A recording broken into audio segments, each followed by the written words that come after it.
Testing, testing, testing.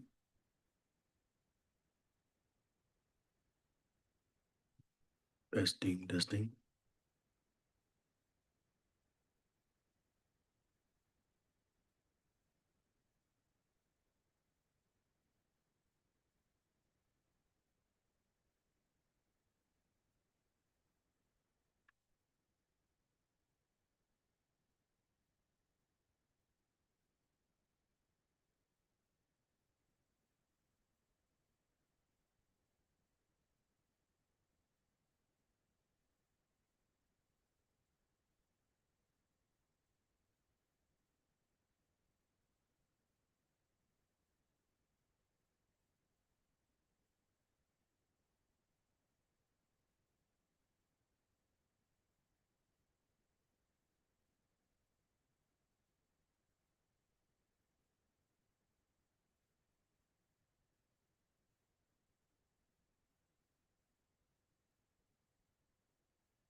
It's 10 minutes still, right?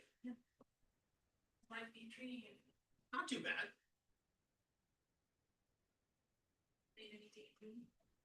Not as often. What do you do to keep your busy time? Now I'm reading. What do you read? Reading big books like this. Is it? Reading Tales. Huge. They are. I'm not a reader, but every time I sit, I actually start reading. I just can't get myself to read. Wow. It's hard. The momentum of it is hard. Like I eat beers. It's such a routine. Do you watch Midvale? I know you don't. Okay. Do you like it? I love it, and I just saw something funny. Gotcha. For sure. It's hard. Board games. I got Seven Wonders Duel, which is like Oh, my Christmas list is it good? Yeah. I've never played Seven Wonders. So I love the original Seven Wonders is pretty good, so Yeah. I like it. But so the duel was really interesting because it's just two people, but I like it a lot. It's pretty I like fast. Christmas a lot, so. It's a lot, yeah. Like the Seven Wonders is good because it's like you're building and it's fun, and then you're like, okay, let's tally it up every round. It's pretty nice. Oh, you built, so you are building. Yeah, you are building, and then everything you do gives you points at the end of like the era. Okay. And then after like you're done, like after you're done 7 eras, then you total up the points, and then whoever like obviously got the most points wins the game. So you want to like there's strategies where you start collecting something early on, or like and they just kind of build each other. I like it a lot. It's pretty fun. We play with our best friends. They love acquire. Oh, that's a good one. It's like Monopoly, but Monopoly, but it's the same idea where you're building, you have buildings and you expand them, and then you can merge them and you get money from merging them, and it's fun. Acquire. We just play obviously Stigma. You know what it is. It's not that. It's the little windows. Oh, okay. I see what you're talking about. Like everyone's gone. I Josh about that. How are you? Yeah, that one is, I bought it. So you go. It's a combination of a holder. It's cloud. And you're. So you get the first two cards of the open unit. No one can see what you have. And you take the winning coin if you think you're winning so far. And then you try to do that. And if you're right, you can also get it. Wrong, failed, 3 fails, you're done. But you end up getting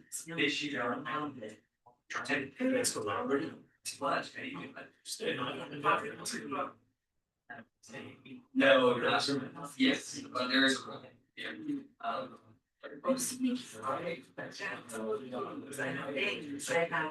Not getting those. And what it is, all the games are not even ready to show.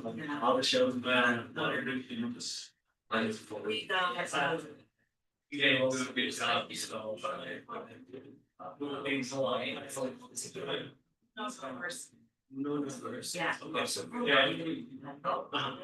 And so we're vicious touches.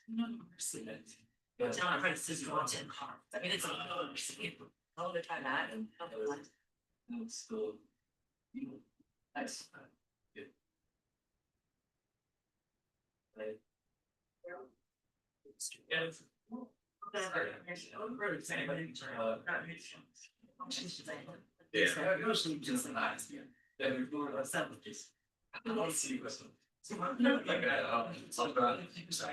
So you put hairspray on, you know this. Yeah. You close your eyes and you put hairspray. Yes. Yeah. It was foamy wall cleaner. Oh no. My hairspray's over here. It doesn't have a pop off lid. It's not as big. I don't let it like. Yeah. Say something. I'm gonna late like shower. And I told him why. So, hey, can you call me how? Okay, so we call him. Yeah, what you know is.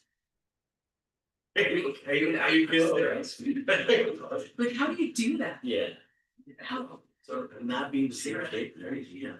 It's crazy. No. It's not so much else.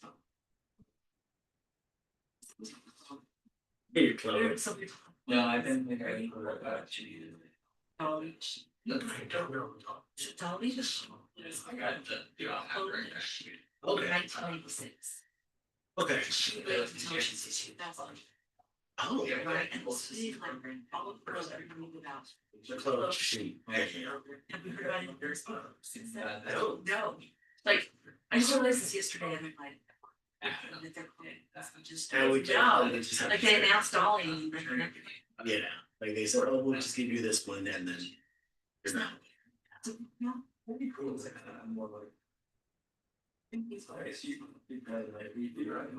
How are you? Good. Yeah. Your holiday, what you doing? Yes, I love holiday season. It's the best. That's so quiet. Really, yeah. Summer usually, because you know.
Zoom.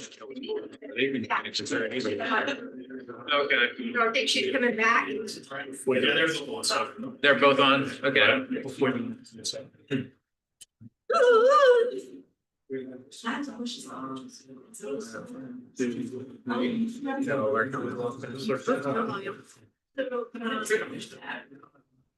That's good. Oh, yeah. That makes sense. Hi. Thanks for coming.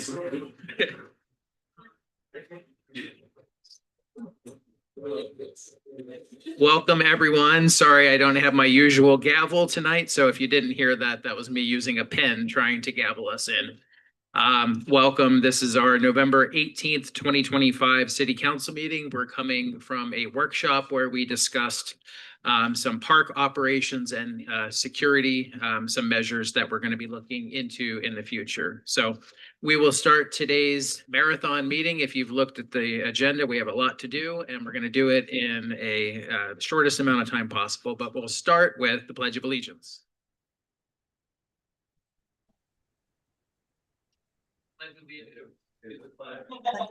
United States of America. To the republic for which it stands, one nation, under God, indivisible, with liberty and justice for all.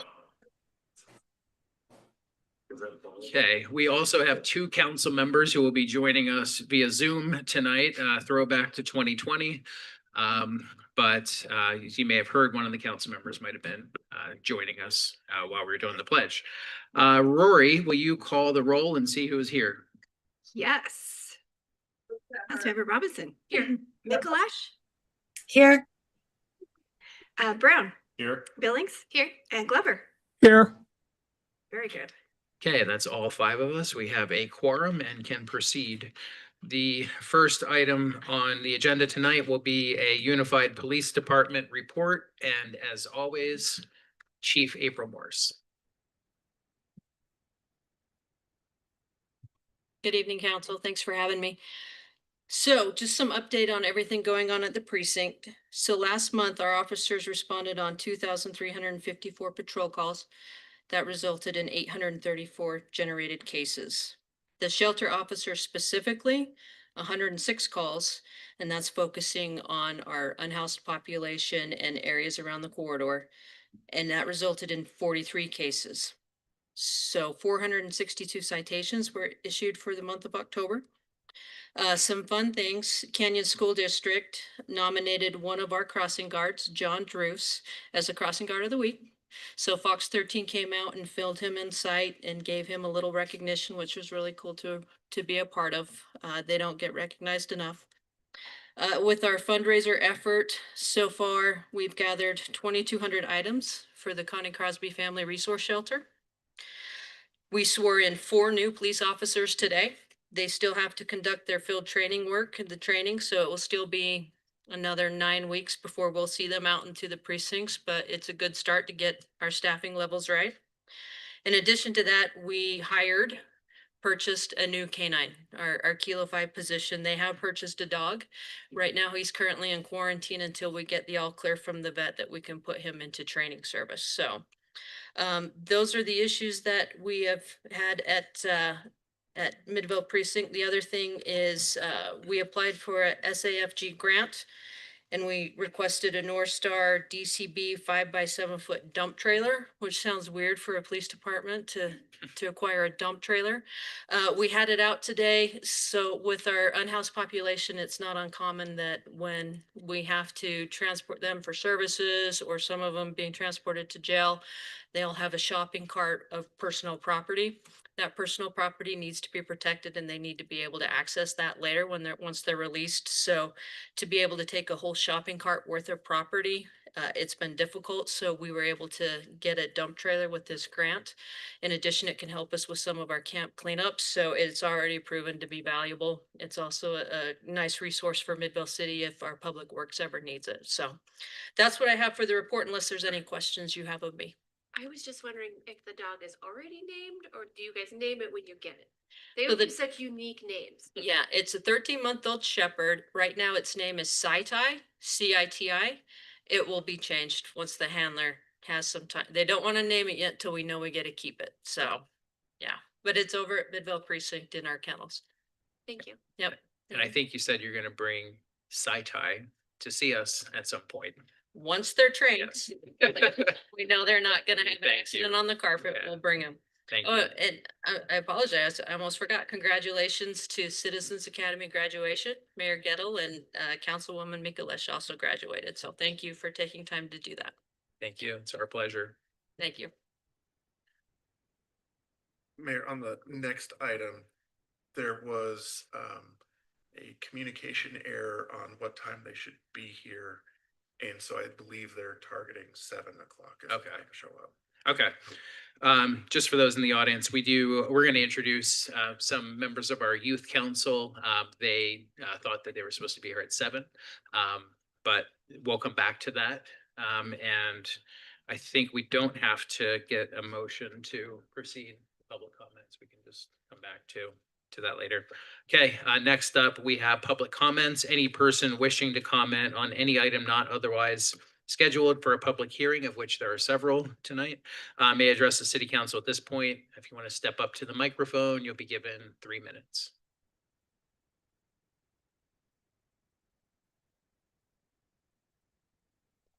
Hello, my name is Luke Maines.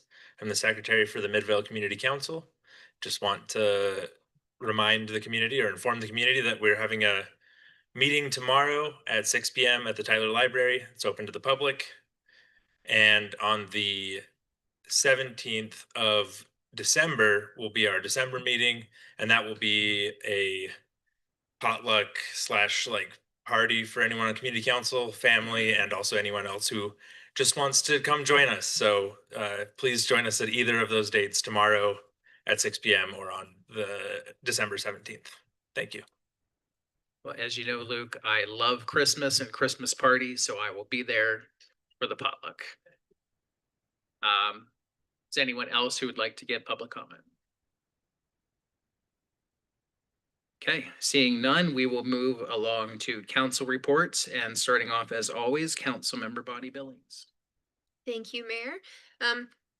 I just wanted to express my congrats to Councilmember Brown and Councilmember Mikulesh and the mayor for elections that happened, what, 2 weeks ago? It's either 2 weeks ago or 2 years ago.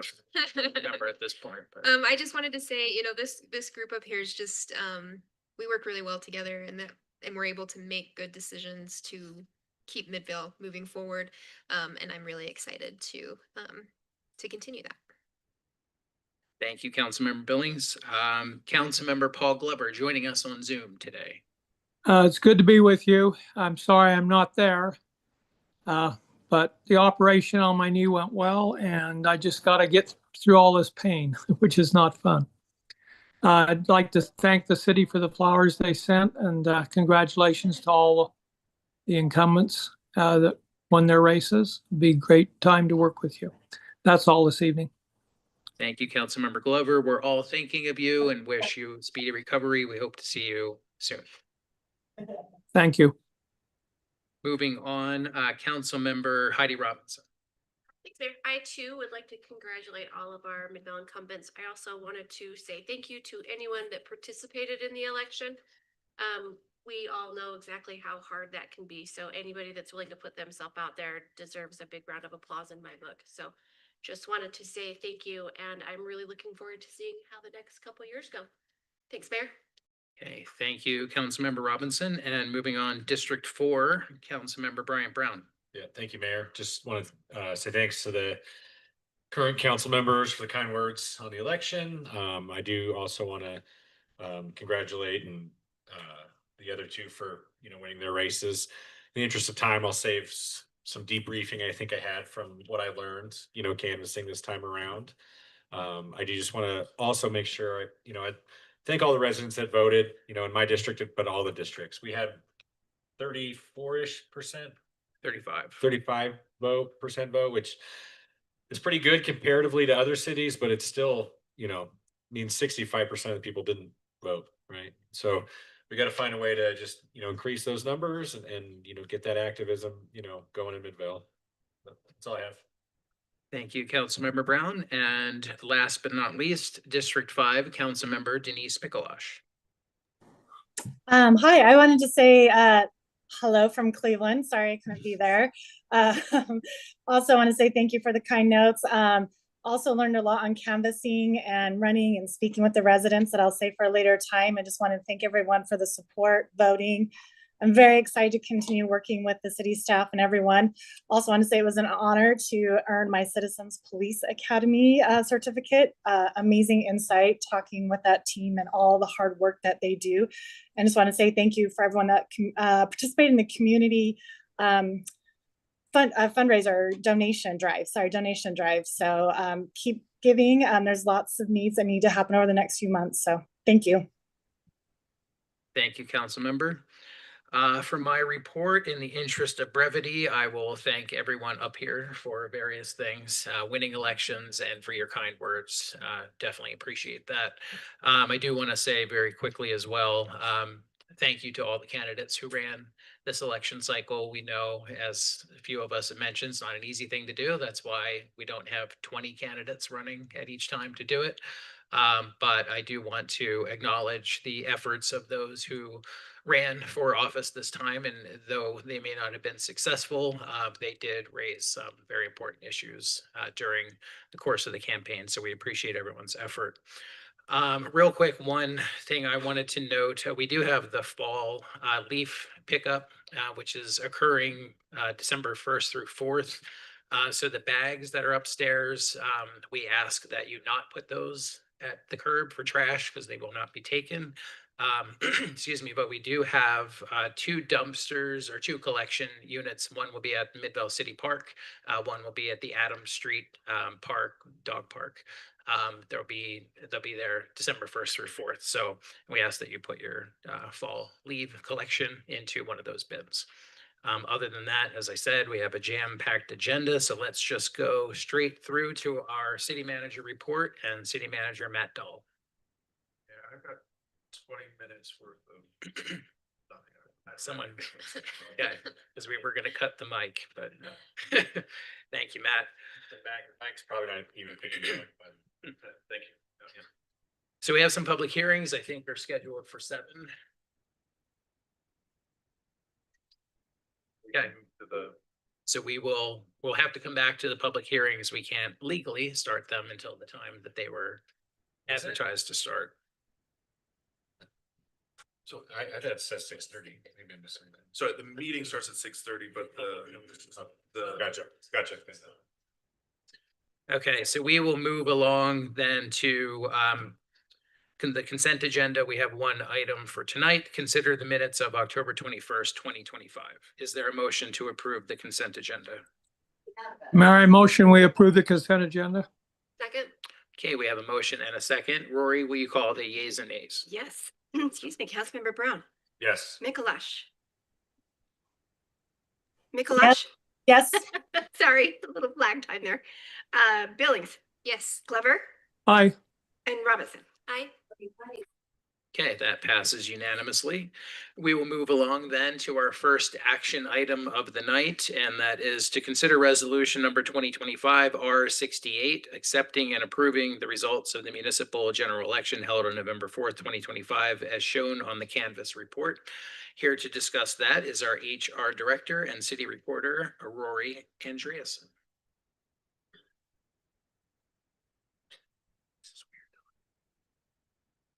Thank you, Mayor and Council. Exciting times, as you know, we had an election on November 4th. Lots of fun. We did receive the election results today. And as noted earlier, we had 35% turnout. We have 14,987 active voters and received only 5,253 ballots, unfortunately. But it is better than it has been in the past. So it's good. It's a good thing. We did have 13 provisional ballots. We had 70 that were challenged. 32 of those were rejected for other legally uncured things, such as not being signed of a different signature than what they should have been, things like that. So For the election report, as you can see up on the board here, we have the Midvale City Council District 4 seat. Brian Brown received 788 votes. Reiner Lilbach received 243 for a total of 1,031. For the Midvale City Council District 5, Denise Mikulash received 505 votes and Jamie Stevenson received 254 for a total of 759. Okay, it's broke. That's gonna be a really long night. It's not working. I'm pushing all the buttons. Did you try pushing once?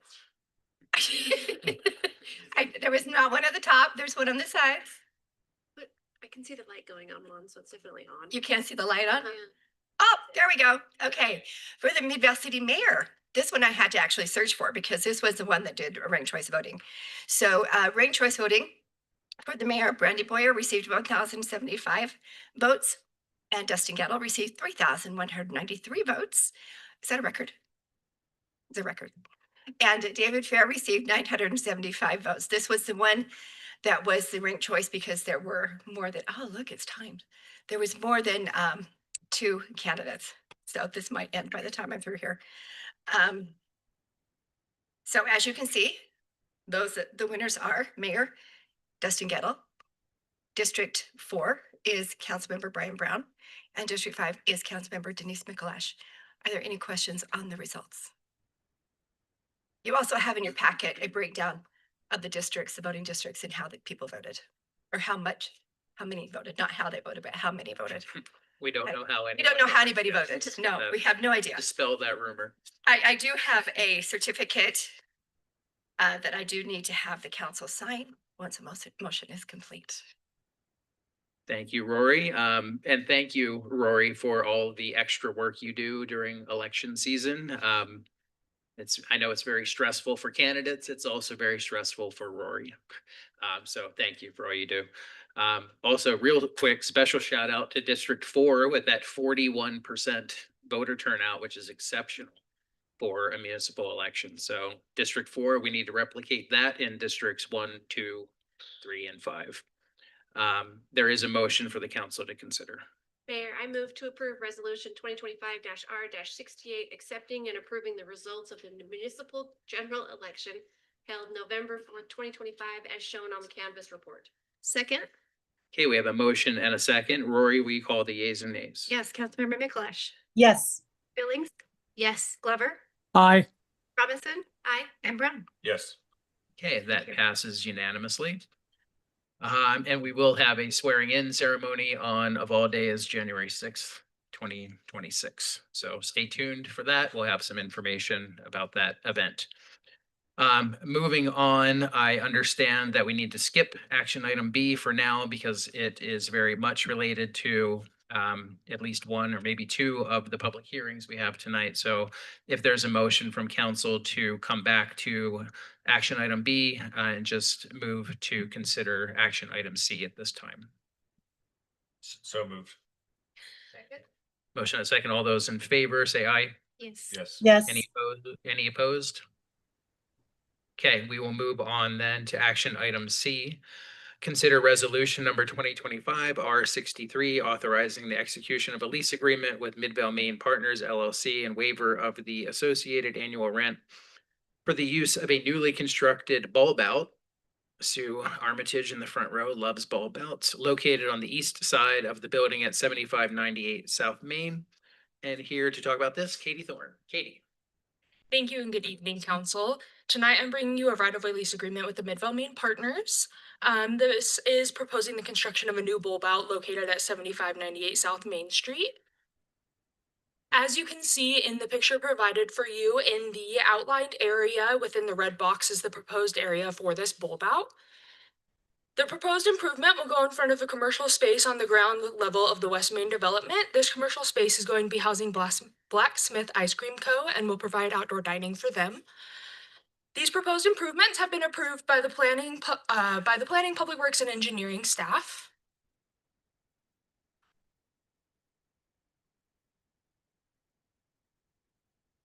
I am trying to click next, but it's also not working for me. Oh. Yeah, I think mine was on. Okay, so the proposed key terms of this agreement are similar to the previous right-of-way lease agreements that have been presented in the past. The annual rent for the use of this street is currently set at $910 per parking space, and for this one, it would take up 2 parking spaces. The lease for the use of the permanent bulb out would be in effect for 10 years, and the tenant would have the option to extend the lease for 2 additional 5-year terms.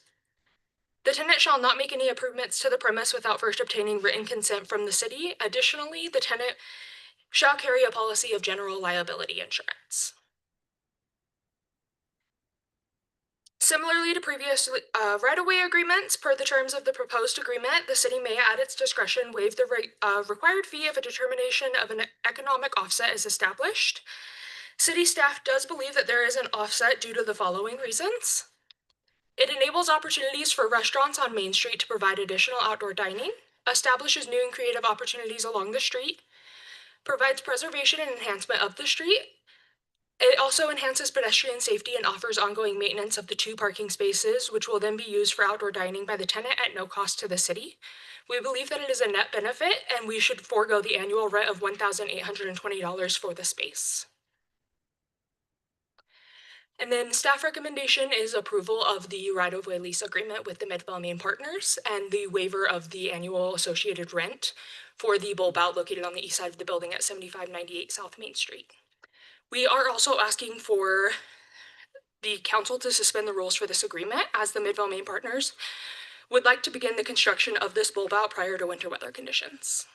And I have a motion for you as well. Okay. Any questions for Katie or about when those winter weather conditions will actually start? Okay, there's a motion for council to consider. Mayor, I move that we approve resolution number 2025-R-063, authorizing the execution of a right-of-way lease agreement with Midvale Main Partners LLC and waive the associated annual rent for the use of a newly constructed bulb out located in the east side of the building at 7598 South Main Street, Midvale, Utah 84047. And is it too late to say to suspend the rules? Move that we suspend the rules. Okay. Good job with that. I realize, like, We have a motion and a second. Rory, will you call the yeas and nays on this one? Yes. Councilmember Glover, Aye. Robinson, Aye. Brown, Yes. Mikalash, Yes. and Billings. Yes. Okay, that passes unanimously. Looking forward to that. So I see that we have our youth council representatives have entered the building. They may not be ready to go yet. Katie, can you just see if they are ready to come in?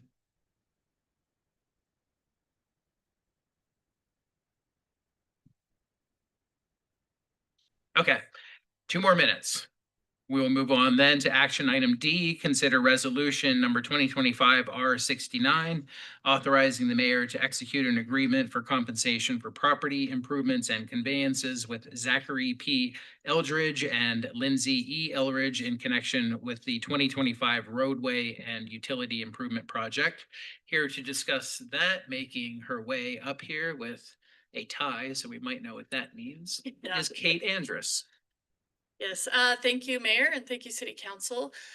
So I'm bringing before the council compensation agreement. That's weird. Sorry, there was like a different window that came by. With Zachary P. Eldridge and Lindsay E. Eldridge, they own Big Mountain Barbell.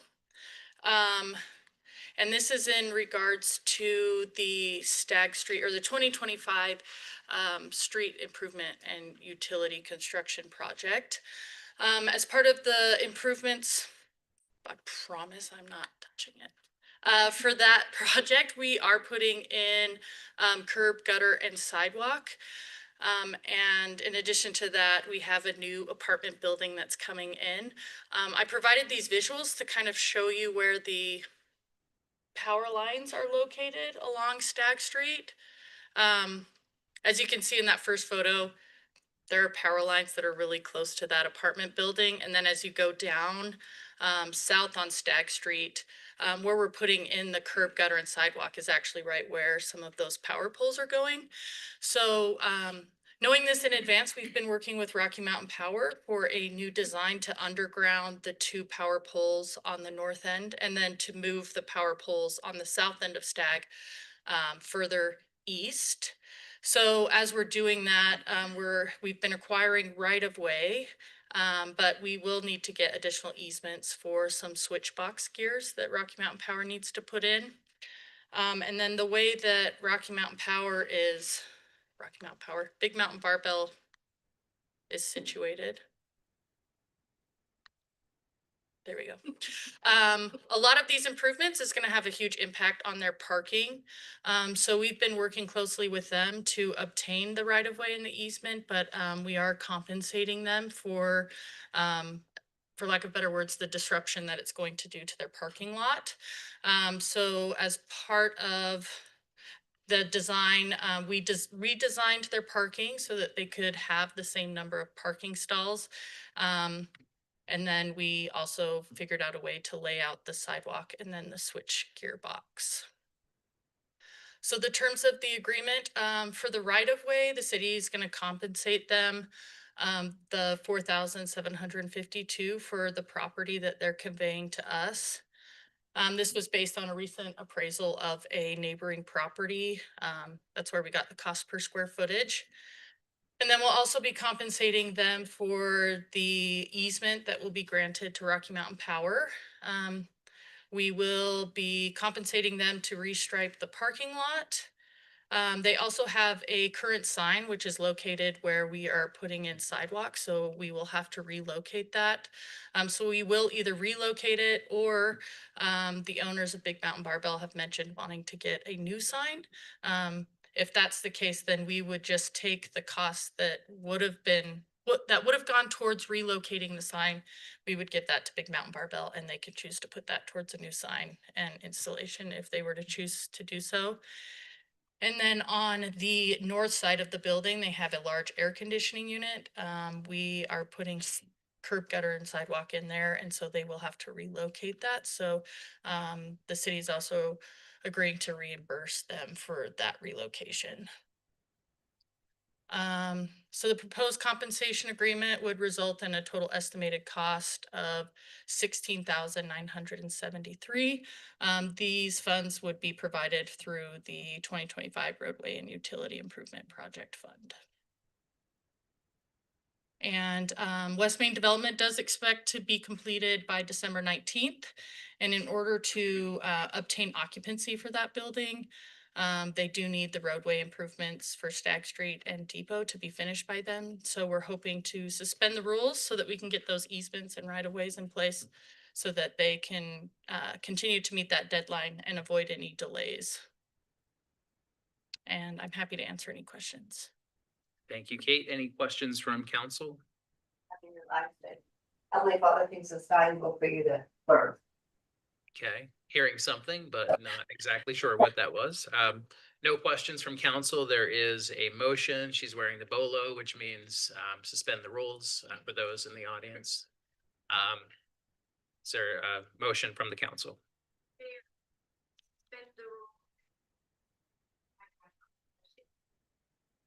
Mayor to execute an agreement compensation for property improvements with Zachary P. Eldridge and Lindsay P. Eldridge in section 2025 roadway and utility improvement project. Second. Okay, motion and a second. Rory, will you call the yeas and nays? I just have one request. When we do these going forward, can you just have the motion in the biggest font possible? Because I could not have read that one. Yes. Thank you. Getting old. Get old. Rory, will you call the yeas and nays? Yes, and Mayor, also with the tie comes treats, and I think they need to remember the treats, just saying. Back. Councilmember Robinson, Brown, Yes. Mikalash, Yes. Billings, Yes. and Glover. Aye. Okay, that passes unanimously as well. Now we will go back to our youth council introductions. And I will say one of the best things about being mayor is getting to work with the youth of our community and be inspired by them every day and the ideas that they have, and just the people that we know they're going to become, the leaders they're going to become in our community. So we wanted to introduce you to, Vanessa, are you gonna do anything? Or did you want to come up and? No, Vanessa doesn't want to come up. So I will invite the youth council to come up to the microphone and just introduce yourselves to us and just anything you would like to say. And I know you have a unique position within the youth council. If you want to explain that to folks. Of course. Hi, everyone. I hope you're all having a wonderful evening. My name is Harith. I am a junior at Hillcrest High School. And the special position I have is I am the deputy mayor of the Midvale Youth Council. Now, the Youth Council, in the simplest form, is a bunch of high schoolers from around the Midvale area. And we're working together on a policy proposal which we have to pass into legislation. Now, some of you are wondering, how are a bunch of high schoolers that every once in a while come around and hang around City Hall plan on making a policy proposal? Well, we planned out the entire program with tours and agenda setting to achieve that goal. Now, some tours we planned out are UPD and the UFA, and we've split into committees as these two are two of the committee chairs we have for social outreach and community engagement. We also have another committee on youth resources. And the overall goal that we're trying to achieve is have a proposal or even a mock-up of the legislation we want to get passed ready for local officials day in January. And I really want to say that I'm very grateful for all the amazing members that we have in the program because even outside the meetings, they're committed and they're working on their ideas to help the community.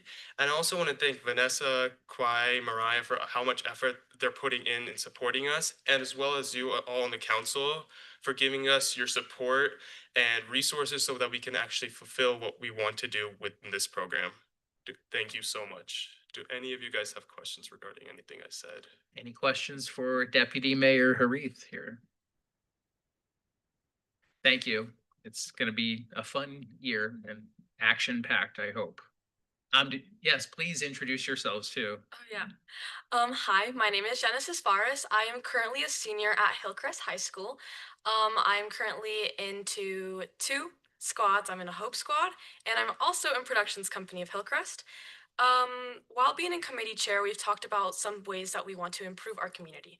And with that being would be youth engagement and youth resources that include like homelessness, substance abuse, and just kind of community engaging, kind of like wrapping that up with raising awareness about certain things and issues going on in our community.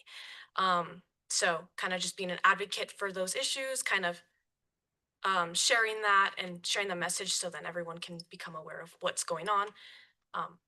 But yeah, do you guys have any questions? Thank you as well. Looking forward to seeing what you guys come up with. Hi, my name is Layla Quiroz. I'm also a student at Hillcrest High School. This should be my second year in the Mayor's Student Council. I think they pretty much covered a lot, but from like as this is my second year, so far, I think besides just planning and just I don't know, I think they covered a lot, like having a lot of engagement. Um, yeah, like yeah, I'm just happy to be here, and we are like working towards like especially outside of school, a lot of things, and yeah, it's just pretty exciting. Well, thank you. Any comments from the council or questions? I just wanted to say, like, everyone out, meeting them down in the chat or anything I could do to help. I love what you guys are excitement. So please keep it up. Please stay engaged. Really need it. Yes. Thank you. Thank you. Okay, thank you. Looking forward to the next few months. And thank you to Kwai and Vanessa, who's hiding in the back, for all that they do to keep the youth council. It really is interesting how these, in the best way possible, these are overachievers. And I wish I was that way when I was in high school. I was busy with my Super Nintendo, and you guys are out doing really important work, and looking forward to seeing what you guys come up with with your legislative initiative. So congrats, welcome. Look forward to what you have next. Moving along then, let's see if I can remember where we were in this agenda. It is past 7 o'clock, so if council is in agreement, we can start with public hearings.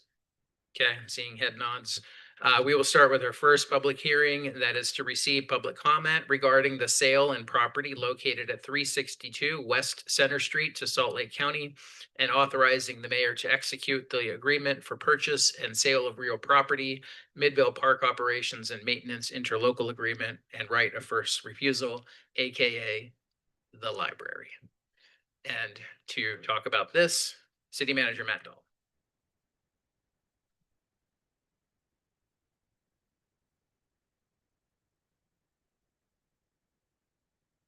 When I am looking at you, that there should be a PowerPoint ready. Nope, no problem. I just want to make sure that I wasn't looking at you and people were getting like, what's he doing? So this evening, we're here to talk about an offer that has been proffered by by Salt Lake County in order to acquire a property at 362 West Center Street. As the mayor had indicated, the purpose of this is for there to be a branch of the library system built on the location that we're going to be talking about. So the new library construction, the library that is being proposed would replace the Ruth Vine Tyler Library. A couple of years ago, it was identified that that library was at the end of its economic life. And so there was an interest in trying to find a new location within Midvale to serve our community. Staff was in communication with the Salt Lake County staff and discussing potential locations where this may go. And that led to the development of a proposal that you are going to be considering this evening. The proposal would be to purchase 2.561 acres at the location I previously mentioned. And staff believe, as we've been working with the county, that bringing together these two assets will make them even better than the sum, of the individual. The sum of them will be better than the individual parts. That's what I meant to say. Just for a quick visual on this, so what this would look like. This is the southern portion of Midvale City Park. The lot 2 on here is the lot that we are discussing selling to the county. We have gone through and talked with the different groups that rent the fields around there and worked with them to say, if this transaction were to move forward, sorry, that's doing the leap forward thing, which throws off my flow when the slide moves forward. Anyway, so we've been able to work through and show that we are still able to put sports fields in the field area. We think that this location is beneficial in how it would present towards Center Street. Clearly, we don't have a design yet on it, but we think that that'll be something that is positive. In addition to that, how its proximity to the middle school, as people are walking into the park, as is a regular pedestrian route, and the proximity to the Boys and Girls Club, I think would all be positive things, which is why we have been working with the county to put together a proposal. The proposal that you're considering this evening is actually 3 different documents. One of them is the purchase agreement for the property, where the sale, it's really a pretty basic purchase and sale agreement, given that it has been parkland for quite some time. There's not a whole lot of other details other than that. We're looking to sell that those 2.561 acres. The sales price is 1.215 million. The price per square foot is the same as what we purchased the property for from the school district earlier this year. And then we will be responsible for removing some of the personal property that's remaining on the site when the property moves forward with construction. That includes the playground that's on there, electric sign. And then we don't believe there are utilities crossing underneath there, but if there were, we would work on disconnecting those and working around them. And then we'll also need to disconnect and cap the irrigation system when the construction starts. We will need to maintain insurance for the property during the time. Sorry, it jumped to the operations and parks maintenance agreement. That's where I got thrown off. Second agreement is the Midvale Park Operation and Maintenance Interlocal Agreement.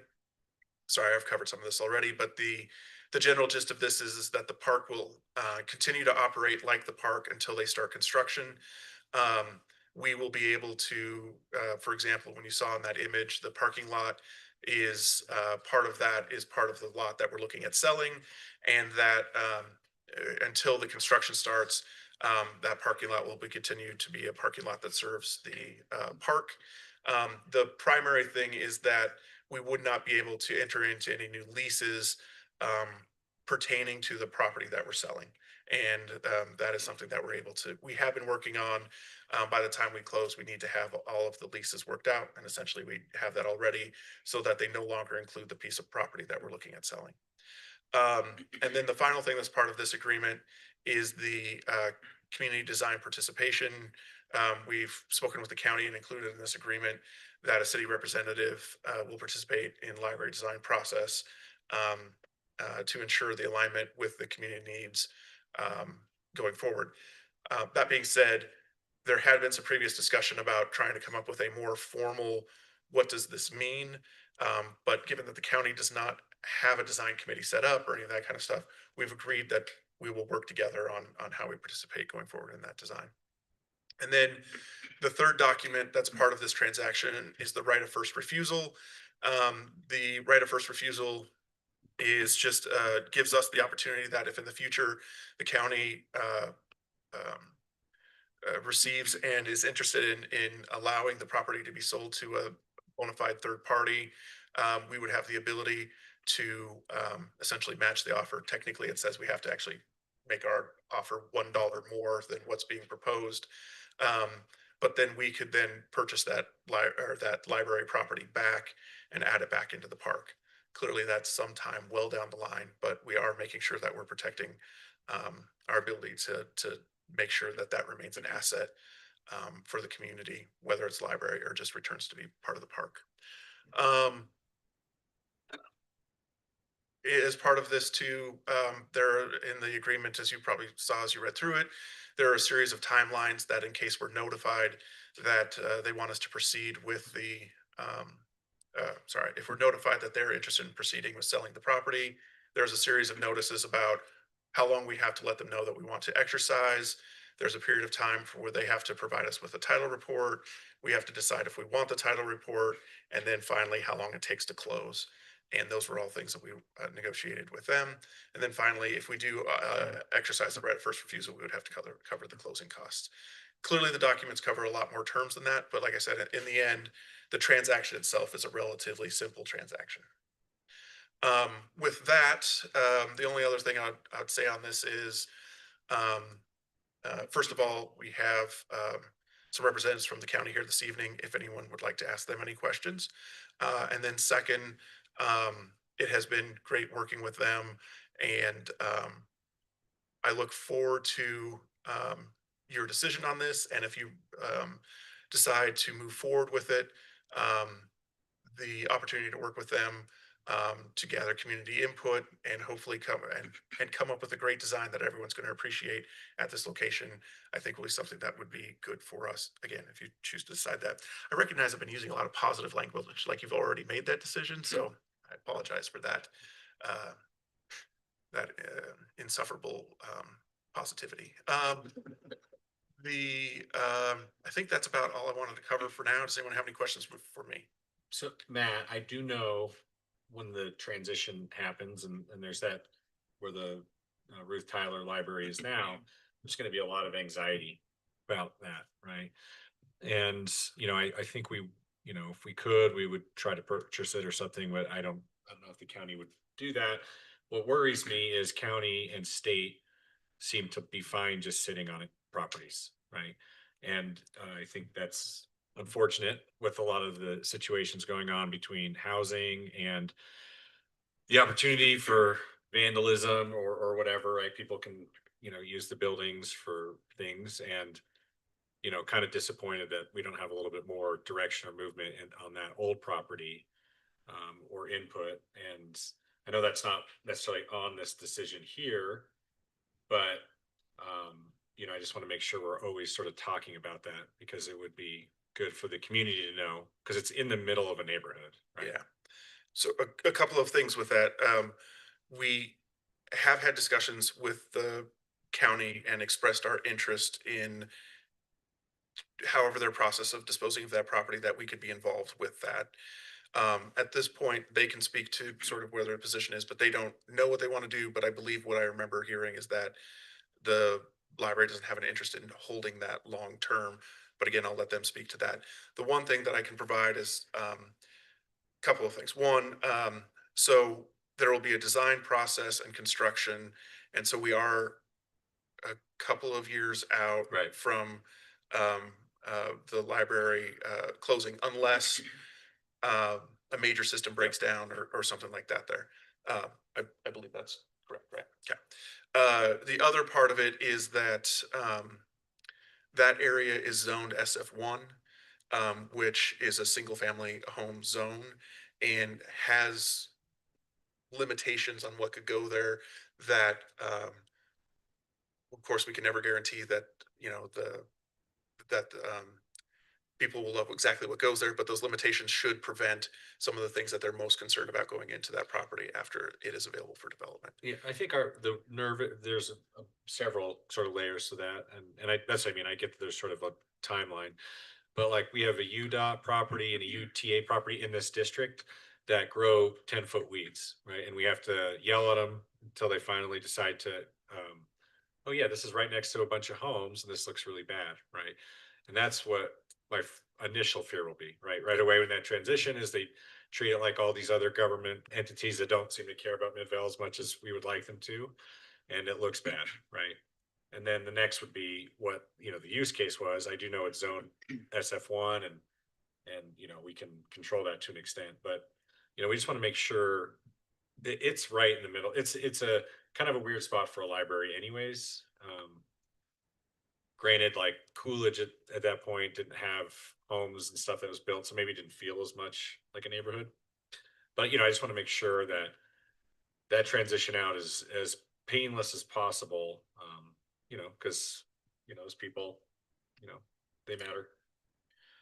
I can just add in my conversations with County Mayor Wilson, Joey, Robin, no one's ever indicated to me anything other than the interest in I shouldn't say getting rid of the property, but not maintaining ownership of that property for any extended period of time. So, not that we can hold anyone's feet to the fire and say, hey, you promised that, but I feel confident that there'll be a quicker turnover unless the county wants to develop single family homes in that area, which I don't think that they are quite in the business of doing. But any other questions for Matt or? And I know when I spoke at the county council in favor of this, you guys were kind enough to welcome me to the microphone and give any thoughts. So we would like to extend the same courtesy if you guys have any.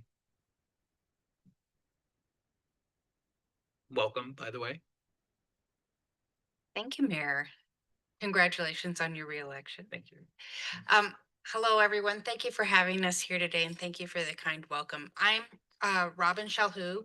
I'm part of the Mayor's Administration. I am the Community Services Director, which includes the oversight of the library. And I have to just say, it has been just a joy to work with Midvale City on this project.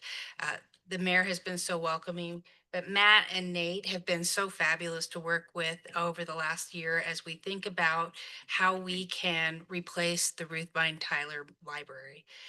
It is a beloved institution in this community. We just looked it up, 1967 it was built. It has been a foundational piece of Midvale for quite a long time. And we want to do it justice and keep it in that neighborhood and continue to have it as a great community asset.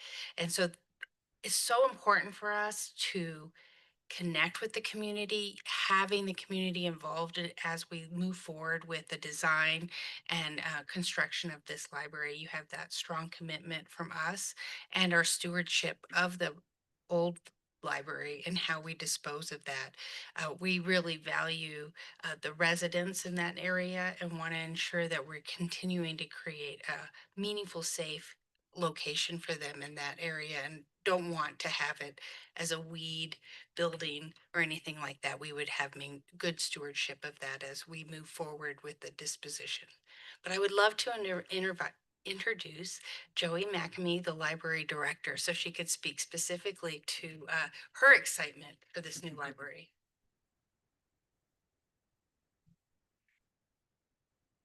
Okay, good evening. Thank you so much for giving us a moment to say hello. We are thrilled about the possibility of building a library next to, as part of Midvale Park. As City Manager Matt Dahl stated, we believe that this is going to be, the sum is greater than the parts. And we love a park adjacency for a library because folks come in, get books, play. It's a place where people are coming anyway, go outside for walks. So we're really enthusiastic about the possibility. We hear you on the existing property, which, as we said, we plan to operate that library, the existing library, as long as we can until hopefully we're opening the new branch. And we'll be mindful of that. One of our goals as the library is to have excellent relationships with our communities. We want to be loved, if we're being honest. And so that's right. And having a languishing property that's associated with the library does not help achieve that goal.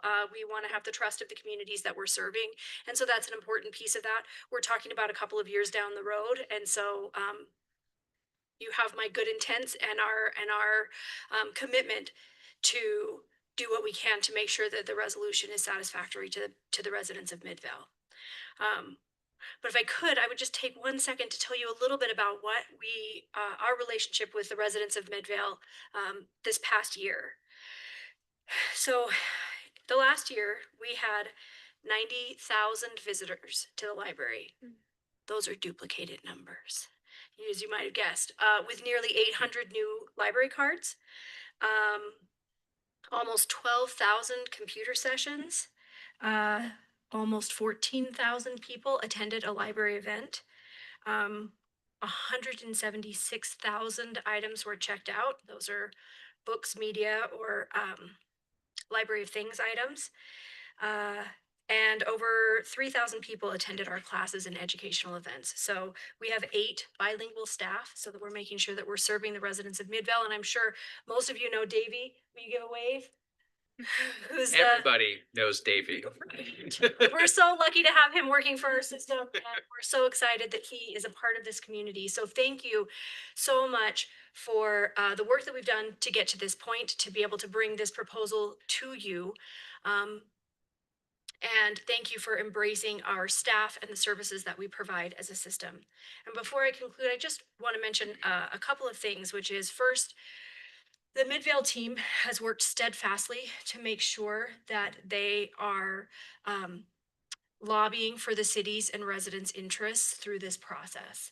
So as we figured out what parcel of what corner of this park is the right place for the park, so much thought and effort went into making sure that the library could come in and be an amazing library while preserving the real core value and some of those core functions that the park provides.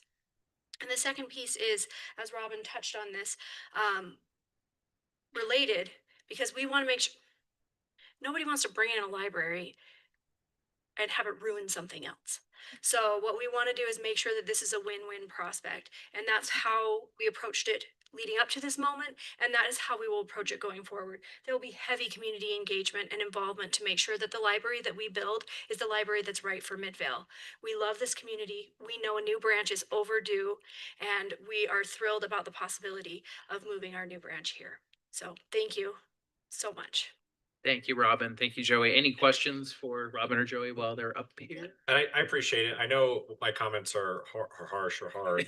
It's my neighborhood. I know they'll be like, this is cool. Some will be sad that it's moving, but every single one of them, that within a week or two, I'm going to get that question. That's why they elected you. Yeah. Support that 100%. Yeah. So it's, let's just keep that in mind because, Absolutely. it is their neighborhood. So yeah. So We're very appreciate you guys. sensitive to that. Yeah. And let us know if there's any concerns or anything arises. We want to be here to support you. Appreciate it. Okay, thank you both very much. This is a public hearing. If the council is so inclined, we could open this to public comment. Is there a motion to do so?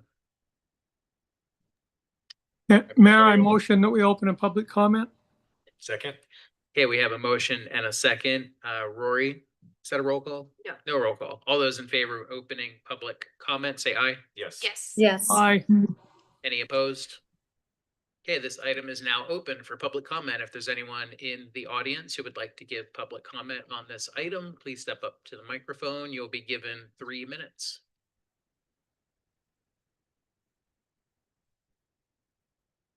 And if you could just state your name for the record. Thanks for the time. My name is Jason Baxter. Live in the neighborhood in Councilman Brown's district. Appreciate the thought of the people in the neighborhood. Do want to express just thanks to the city in general. I know a lot of people have worked on this for several years. We appreciate knowing that the library needs to be replaced over the next couple of years, and proactively getting ahead of it has been great. I do want to just call out several of the things that were mentioned as that are great about this location, being close to the schools, next to the park. There are a couple areas that over the coming years would be great if we pay attention to things like kids being able to cross the Center Street there, right in the area. That's been a long running concern with these schools and other things that have moved around. But overall, I've heard nothing but positive feedback from my neighbors that there is a new potential location. And so we're very encouraged to see this moving forward. Thank you, Jason. Is there anyone else who would like to give public comment? Seeing none, I will entertain a motion to, oh, Davey, come on. Right under the wire there. See if anybody else wants to. State your name for the record. I am David Bird. Hi everybody. If you didn't know me, I'm the manager of the library. It's been an honor to be the manager for the last 9 years. Been your neighbor, and so I just want to also give some reassurance. I'm also not planning on going anywhere, so I will make sure that that as being part of the conversations now as we design this, we'll make sure that the public has plenty of input on what they want it to look like, what it's going to be. The service, I also have that same concern about the street. You've got the middle school and the elementary school is going to be less than a block away, which is fantastic for the library, however, also scary. So having worked at Kearns Library, which is right next to a middle school, I know how many kids are going to come over and wander every single day, which is going to be such a fortunate thing for our city. I also want to let everybody know that we plan this is going to be gorgeous. This is going to be functional. This is going to serve probably 3 times what we're already doing. And so it's just going to be a really cool asset. Thank you for the opportunity. I am thrilled to the bones. I'm probably shaking right now, but so thank you so much. Thank you to the city and also the residents. You are the ones that make it so that we can do this. If you weren't using the library, we wouldn't have a new library. So thank you for that. Okay, thank you, Davey. Would anyone else like to give public comment on this? Okay, last time I tried this, someone stepped up, so I'm gonna say, Matt, you're not giving public comment? Okay, is there a motion to close public comment? A motion, we close public comment. Second. Okay, we have a motion and a second. All those in favor of closing public comment, say aye. Yes. Aye. Yes. Any opposed? Okay, we are out of public comment. There is a motion on the board. I just wanted to say really quick, the Tyler Library has been in existence for 60 years. So this new library, we're hoping will be there for at least 60, hopefully more.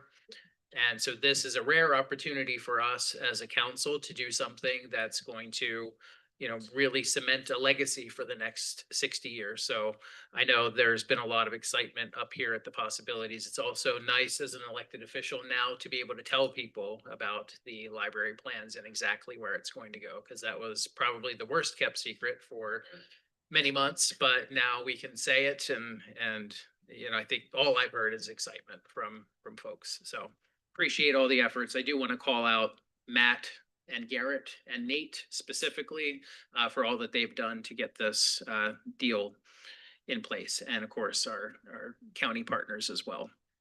Are there any other comments from the council? I know this is one of those moments where we elected officials like to talk about something we're very excited about. I'm just really excited for it, you know. We're all looking at him. Yeah, I know. First. I think we have other ideas to help make the road safe for the cross coming up, right? And so yes, very considerate of that. You know, not that I was the one that told anyone in my neighborhood about this previously, but it was a poorly kept secret. I think once it opens and people can see that they can still sort of walk there and visit, that they will really appreciate it. I think it being close to the Boys and Girls Club and the schools are probably going to have a much more positive impact than we're prepared for. You know, something we can't necessarily put down on paper. So, you know, I'm really excited for that. I do think the West Jordan Park in the Valley is like a golden example of what a park should be, right? And they have their library right next to the park. In fact, there's other things I want to mirror, you know, when that's done, right? And you know, I've gone to that library a ton, and it always seems like a ton of traffic, right? So I just envision there's a lot of that. I'm glad they're keeping it probably about as close as they could keep it to the location, given sort of what the county likes as far as, you know, road frontage and property size. So, you know, those are all positive things. So I can't wait. Now I'm kind of impatient, right? So like, let's break ground yesterday, right? And because that'll be the next question I get, right? Like, you know, when, right? And but that'll just because people are excited, you know. So I'm happy to have people ask me that, and you know, hopefully we can get going on it. You know, we'll be good to go. And I think what we would like to do is have a page on our website that's dedicated to the progress of not just this project, but a lot of major projects that we're doing here in Midvale. And I know Laura has expressed some interest and ability that we can do that anyway. So I think this library is a great example of like we can have check marks or benchmarks that we're meeting with dates. So I think you're right. That's the next question we're going to get for the next 3 years. Any other comments from council? I just wanted to say too that I am extremely excited about this. As someone that visits the library often, I still love the smell and the feel of an actual book. I know everybody's like, you didn't need a book. No, I like my books. I'm really excited about this. And I think the location is great because this offers us one more place for community engagement. And we are searching and building that right now in Midvale. And this is just one more step to having that. And I can't wait to see how this looks and all the fun adventures this will bring. Yeah, I mean, I just want to echo the excitement as we were hearing the presentation. I joked with Councilmember Robinson that I was getting teary-eyed hearing about it. It's just been really exciting and really to bring our community together around something that's going to be such an asset to the Midvale we're building. And I'm really, really excited about that. So let's get going. Okay. Council members online, anything? We're not putting you on the spot if you don't have any additional comments. I just agree with what everyone said. So excited. I actually told everyone before it was approved. Just kidding. But but no, very so excited. Can't wait to see it come to fruition. Excited about what it'll do for the community. And like Heidi, I'm a frequent visitor. So I appreciate us not only offering all the books and the services, but everything else it does for the community. I'd like to also say that I've been a Midvale resident all my life. I actually went to elementary school where this library is going to be. So it's exciting, and I think it'll be a great add-on for our community. Okay, thank you, council members. There is a motion on the board after all of this for the council to determine if that's the way we want to go. Mayor, I move that we approve resolution 2025-R-66, approving the sale of property located at 362 West Center Street to Salt Lake County and authorizing the mayor to execute the agreement for purchase and sale of real property, Midvale Park operations and maintenance interlocal agreement and right of first refusal. Second. Okay, we have a motion and a second. Rory, will you call the yeas and nays? Yes, Councilmember Billings, Yes. Glover, Aye. Robertson, Aye. Brown, Yes. and Mikuláš. Yes. Okay, surprising no one, that passed unanimously. We have marching orders to start the process of a new library, and anything we can do to help Davy serve more residents, the better, because Davy really does a lot of great programming in the library that he has now, and only expanding those opportunities is going to be amazing for this community. So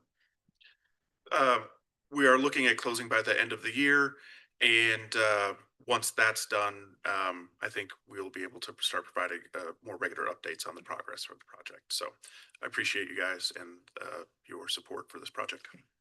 awesome. Thank you, Matt, and thank you to Joey and Robin, our county partners. We appreciate it. Moving on to public hearing B, receive public comment on the Midvale City Parks, Trails, and Open Space Master Plan and its associated impact fees facility plan. Here to discuss that is Adam Olson. Hi, Adam.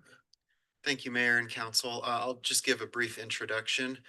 We do have the consultant team. We have some of their members here to kind of walk us through the plan and what it entails and kind of give a history as to how we got here. So before us tonight, this is the Parks, Trails and Open Space Master Plan. It's the first of its kind for Midvale, so we're excited to have that. It did go to the Planning Commission last month, and it was unanimously recommended for approval. There was an extensive outreach component of this plan, which the consultant team will discuss. One of the most successful outreaches was actually being part of the Mural Fest. They had a booth just kind of here behind City Hall, and the input and comments that they received were really quite interesting. So I'll turn the time over to the MHTN consultant group, and if you have any questions throughout this, please feel free to just kind of ask if they come up. That was one of the things we did with Planning Commission, and they were very receptive to that, and it was kind of a back and forth. So we're happy to present this to you tonight. So. Good evening, everyone. Exciting evening, certainly. Glad to be here with you. Thought I'd test this out really quickly and just see how this is working. Good luck. Yeah. Could you give us your names, please? Yes, I'm Ryan Wallace with MHTN Architects. I'm an architect and planner. I was the overall project manager for this effort. I'll let the other two individuals introduce themselves when they speak, if that's all right. Absolutely, thank you. Okay, thank you. We appreciate the opportunity to work with you on such a meaningful effort. Creating quality park space and access to that throughout your community is one of the most valuable things we can do. That's right at the core of what you were just discussing at the prior council item. So we approach this with understanding the full gravity of its importance. We've been working on this project since the beginning of this year. The effort itself could have been expedited if we'd like to, but your staff recommended that we make sure we take sufficient time to listen to the community, engage with community members at events, online, talk with key stakeholders. I should also mention Wasatch Front Regional Council does have a representative in the audience with us here tonight. They were a participating funding partner and help facilitate the process along with the city. So we've taken roughly 11 months working on this to put the draft plan in front of you today. And that was because we wanted to make sure we had sufficient time to listen to your community, explore all the opportunities. Midvale is unique, as you all well know, within your position in the valley, opportunities that exist for you, but also constraints with things like freeways, rail lines. There are barriers within the community that present challenges to mobility and access to parks. And there are pockets of neighborhoods who have limited access to some of the park amenities which you have in the community. So listening to residents, trying to find opportunities to connect them to the amenities here in Midvale is very important. So let's jump forward. Well, I'm going to introduce Brittany from Horrocks, who's going to talk about the public engagement process. Thank you. Yeah, my name is Brittany Finley. I'm part of the public engagement group. And as Ryan was saying, a big part of this was engaging with the community. Some high level overview of what we did. In total, we had 234 public survey responses, which is actually pretty good. Trying to get a survey out there, getting the public's feedback. We distributed about 400 flyers and collateral within all of our public outreach. We had one-on-one meetings and focus group sessions where we were in smaller groups to try and get that one-on-one time with individuals to really nail down what is important in the community. And we also had several tabling events where we went out into the community so that we could meet with people in real time, people who were actually out there using the parks and the trails to see what their views were on this. And then we also had the open house at the Mural Festival, which was a great opportunity for us to interact with almost 150 people. So it was a really great experience. Through all of these interactions, we were promoting the master plan survey, and I'll just go through a couple of the survey takeaways. So this item, how often do you or your family use Midvale's parks, trails, and recreational spaces? 25% of respondents said that they use them daily, and then weekly, it's about 40%. The nice part of this is less than 3% people never use them. So we really see that this community loves to be out and would like to be in the parks or the spaces more often. What factors prevented you from using parks and recreational spaces in Midvale? The biggest barrier was accessibility, including lack of sidewalks or safe crossings and connections to these spaces, which is pretty important because we need to make sure that we can give access to these community members. The next is, what type of amenities or features would you most like to see implemented in the newer existing parks? Overwhelmingly, walking and biking trails, which was very good to see. Second, splash pads, so something to be aware of. And then how do you feel the city should prioritize investments in its parks and open spaces? So this is categorized between a couple of different areas. So East Midvale on the east side of 900 East near Union Park. They would like to improved pedestrian and bike access specifically for the Union Park area. And then between 300 East and 700 East, and also I-215 to 70 for 200 South. There's not really green spaces or parks, which, you know, we all know that. And then there is a lack of places for children and community gatherings, which was important to a lot of people we spoke with. Now this one, Ryan, did you want to speak on this a little bit?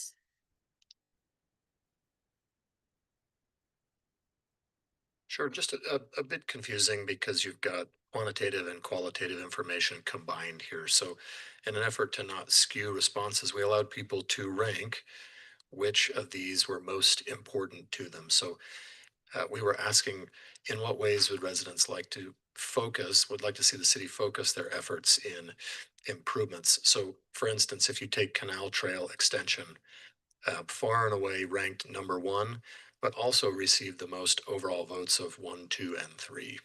So that would be your kind of most clear example of how to read this chart. You'll have this in your packets if you'd like to dive into it further, but you also see bike and facilities crossings on 7200 South, very important. Porter Rockwell Trail Extension. I suspect these are topics of conversation that have come up frequently in the community. Those are things that we were hearing.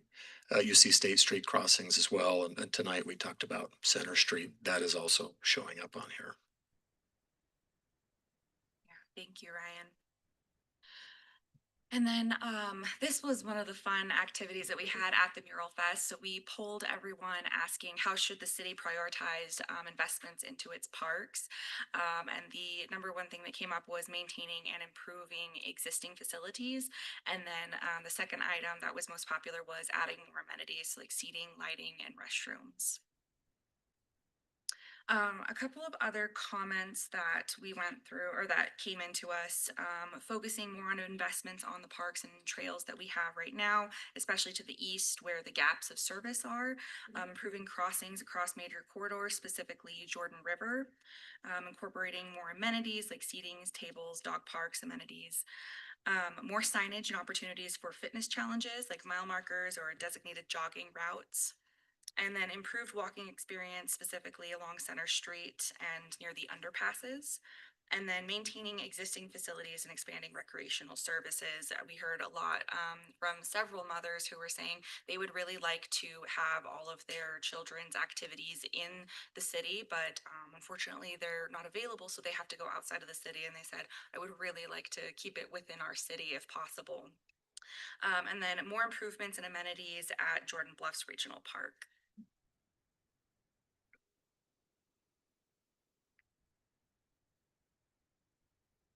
Okay, so now that we've given you a bit of update on the process, let's move to some of the recommendations of the plan. When we visited together previously, we talked about the vision statement of the project. So I'll go ahead and move past that. But one of the things to remember from our prior discussion, underneath the vision statement, we've nested guiding principles and associated goals to try to make sure that this plan is holistic and thoughtful in its scope. Right, so in terms of guiding principles, connectivity and access, innovative and multi-purpose use of space, resilience and environmental stewardship, community-centered and inclusive planning process, which we believe has been the case and needs to continue happening as you move forward, and finally creating a clear path to implementation. Let's talk just a little bit about existing level service. Jonathan, feel free to come on up here, and Jonathan from Zions Bank will walk us through what level of service means, and then I'll take over in a moment and we'll show you some of what we learned as we've studied your community.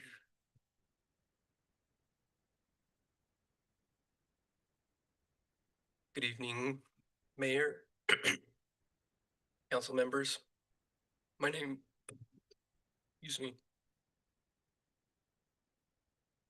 is Jonathan Considine. I'm with Zions Public Finance, which is a subsidiary of Zions Bank Corporation. Zions Public Finance was asked, thank you.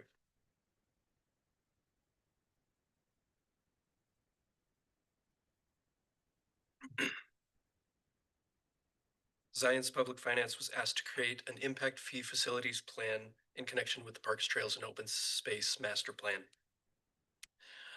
An impact fees facility plan, or IFFP, accomplishes four things. It identifies a level of service being provided by the city as far as parks go. It identifies excess capacity, if there is any. It identifies the demands that future growth will place upon the city's existing parks system. And it identifies how those demands will be met. The level of service is calculated in a couple of different measures. There is a level of service that looks at park acres, that considers eligible park acres per 1,000 people. For trails, the level of service is shown in eligible square footage per capita, and both of those measures are converted to a dollar amount per capita. As far as eligibility goes, only parks and trails that are owned by the city, paid for by the city, service the broader community as opposed to a single development, and are used for recreation are eligible for inclusion in an impact fee. And the goal of an impact fee is to make the city whole for demands on growth caused by new development. So out of 79.5 park acres in Midvale that are owned by the city, only 20.6 are impact fee eligible. And you can see the existing level of service in the table in the right corner. In the table above, you can see a comparison to different cities in the areas surrounding Midvale. And this is again shown in acres per 1,000 people. This doesn't include the total value of the improvements on the parks. This is just looking at land.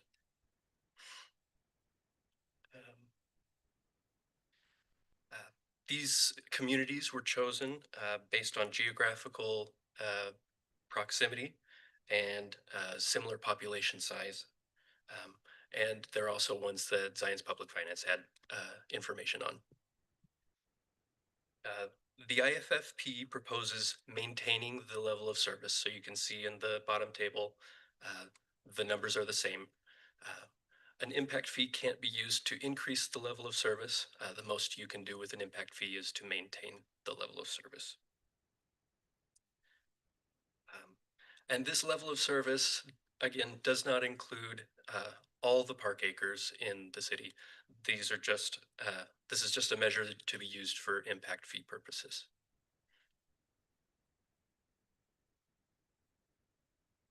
The Wasatch Front Regional Council estimates that by 2035, Midvale will grow by 4,820 people, more or less. That growth will create demands on Midvale's existing parks and trails system. And if no new development, if no new parks and trails are added, you can see that the service levels will decline to the numbers in the table in the center. To maintain the level of service, Midvale will need to spend approximately $1.8 million over the next 10 years. Thank you.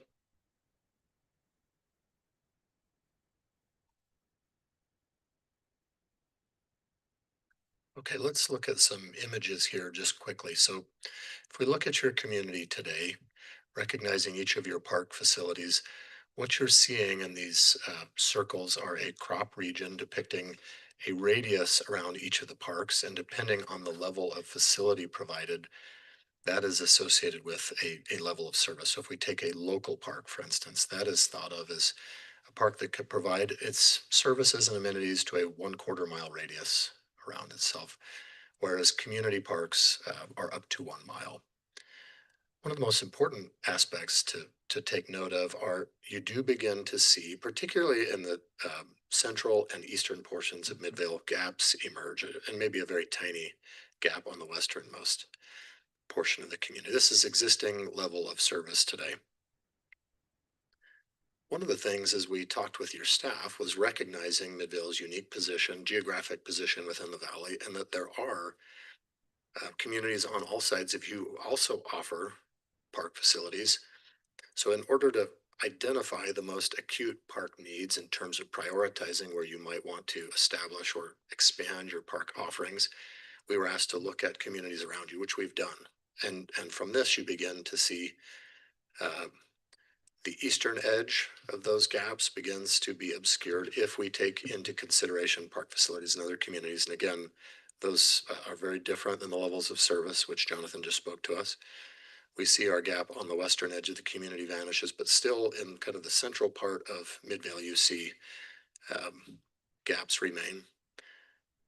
Then finally, if we take into consideration park and planning efforts that are anticipated to be implemented within the scope of this master plan over the next 10 years, we see those gaps diminish further, yet they still remain somewhat just immediately east of Interstate 15 in the south central location of Midvale along your southern border.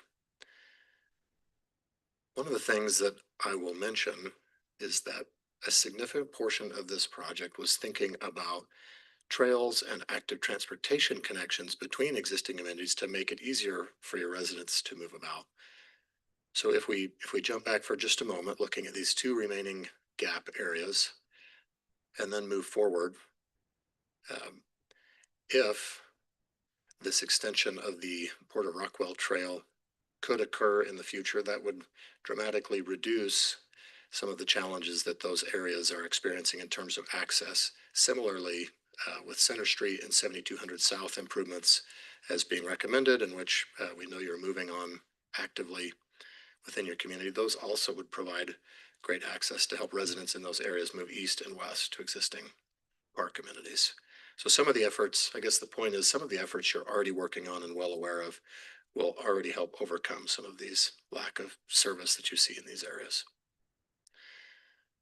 In order to give you a framework to move forward in working with your staff, we've identified 3 different phase periods, and this is a loose framework. This is not a 1 + 1 = 2 moving forward with a specific set of directions, but rather it's a framework of within the first 2 years, there are some high priority and readily achievable improvements that exist on this list. For instance, we know there are conversations about moving forward with improvements along Center Street. Medium-term phase in that 2 to 5 years. These are more complex projects that may involve multi-phase construction or maybe even coordination with adjacent communities, institutional partners, etc. And then finally, long-term phase, these are visionary goals. This is where you'd like to go. And if you don't establish that vision, you'll never reach it. But they are things that might stretch you to achieve within this 10-year period. But it gives you a list of projects to consider. And some of these which land here, like we just talked about, some of those trail systems do present certain challenges because of relationships with the institutions who have control over some of those properties. So this is a loose framework to help guide your pathway forward. You'll see in the document specific details about these recommended improvements with regards to trails, for instance, here on 7200 South. It also includes general recommendations for just improving the overall experience throughout your trail system, right? We often say that in order to get people to use trails, you need to create a journey that's as desirable as the destinations, right? And so these are some of the elements that can do that. High comfort facilities, things that make movement intuitive, easy to do for families and residents of all ages and abilities. You'll see the same in the parks section of the document, very specific enhancements to existing parks as you move through. We've also given some overall recommendations to implementation of maintenance of your system writ large. And we've done the same for outreach, branding, and communications, which we've heard you talking about tonight as well. And then finally, Zion's Public Finance has also given us a list of some of the potential funding sources and in terms of revenue, grants, etc., for implementing the plan. So with that, I will pause our presentation and are open to any questions or comments you may have. Any questions for Ryan? So maybe not a question, but just for my mental note and maybe for us up here is that sort of expanded map where you showed, the other, sort of cities. That was like really eye-opening to me because we rightfully focus on, hey, we need to do something on the east side, but really the north of our city is the real issue as far as not even having something that's accessible. We drew the same observation. In fact, we always say, east side, and they do definitely need stuff, but man, that whole area is just like a true desert up there. So I really appreciate this presentation because I never really thought of it in this sort of format. So that's an insightful comment, and kudos to your staff who continue to press us to look deeper and deeper rather than just a shallow look at level of service like you may do in some communities. Because of the unique position, particularly at the north, as you point out, there are challenges to accessing, moving in and out of that area to access park facilities. So I want to, we should keep thinking east side, but we definitely should add to our dialogue and plans the north, because that is unfortunate. Maybe we can focus on the northeast side. Yeah, that whole area, Any other questions from council?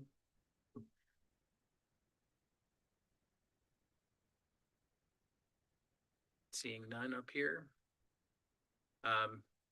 You said someone from WFRC was here tonight? That's right. Matt Ryan is in attendance. Matt, do you want to join me up here? Oh, that's why I didn't see perfectly. I was just cheering him on. Yes. Mostly. I'll just say a couple words real quick. This is actually my very first project I started at Wasatch Front Regional Council. And I just want to commend, everyone, Ryan and the rest of the consultant team, Adam and all the staff that participated in the entire planning process. and just you all and all the residents of Midvale really trying to, continue to make your city better and invest in the future. And parks mean a lot and they really enhance quality of life. So I'm glad you all are, taking that to the next level. Okay, thank you. I'd be remiss if we didn't also mention Laura being so great to work with in terms of engaging your community. Thank you, Laura. Excellent resource. Do you have more on your presentation? That was the end of the Okay. presentation. You said pause the presentation, so I just wanted to make sure there wasn't We're finished. some big surprises at the end. Not tonight. Well, thank you for all the work that you guys have done. We certainly appreciate it, and to our planning staff as well. It's a big undertaking. We certainly appreciate. Thank you. So this is also a public hearing. If there's a motion from council to open this to public comment. Mayor, I move we open public comment. Second. Okay, we have a motion, multiple seconds. All those in favor say aye. Aye. Yes. Any opposed? Okay, this item is open for public comment. If there's anyone from the public who would like to comment, that's the point of public comment. That's why it's called public comment. But if you want, step up to the microphone, you'll be given 3 minutes. And restate your name for the record. My name is still Luke Maines. In addition to serving as the secretary for the Midvale Community Council, I'm also the chair of the recently formed Active Transportation Committee of the Midvale Community Council. And I'm very excited to see this and all the work that the city's doing. We're kind of jumping into a train that's already moving, which is great. We love trains as part of active transit. Also love all these trails and things. It's good to see what's going on. Just want to basically offer the help of the community council, especially the active transport committee, with any kind of public feedback on these things, and also just if there's any other way we can help. We would also love a copy of the master plan if we could get one. I don't know if that's allowed at some point, because I think that would be helpful for us to see what trails are already coming, so we can tailor our efforts and recommendations around that. So thank you. Thank you, Luke. And we're glad the Active Transportation Committee is on track. See what I did there? Sorry. I was gonna point that out. Anyone else for public comment? Just state your name for the record. Hi, my name is Callie McMurtry. I'm a resident of Midvale. I was just looking at the level of service map presented, and I have a small concern that a portion of Midvale is being maybe left out as a blind spot because the access across I-15 is not being considered for the southwestern part of Midvale.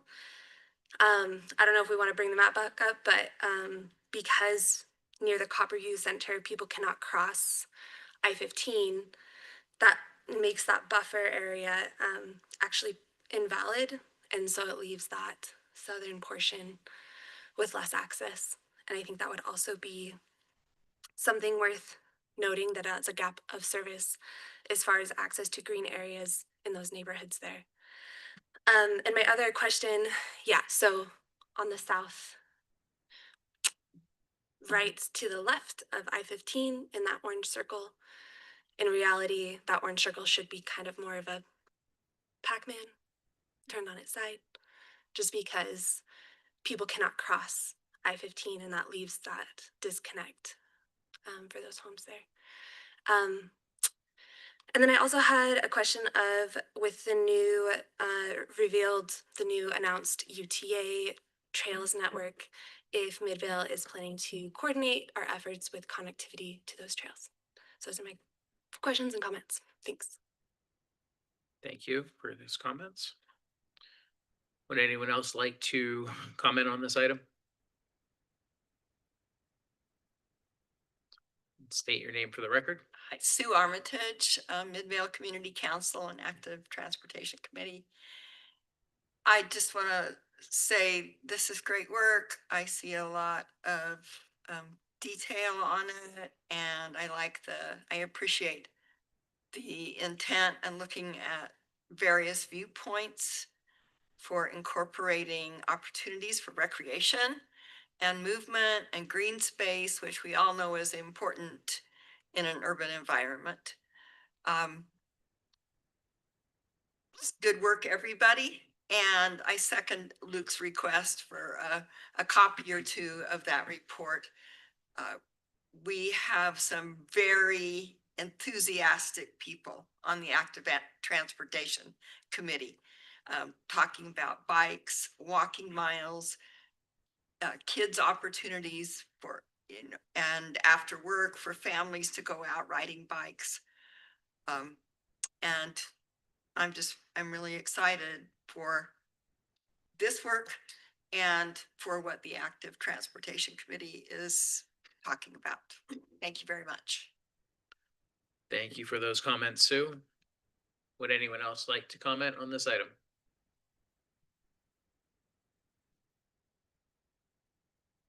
See, looking over here, no? Okay. Seeing none, is there a motion to close public comment? Mayor, I Well- move we close public comment. Sorry, Paul. Second. Okay, we have a motion and a second. All those in favor of closing public comment, say aye. Aye. Yes. Are there any opposed? Okay, public comment is closed. There is a resolution to consider from the council, and just to address one, we'll be happy to share the master plan with you once adopted. I think that's easy enough. Email transmission.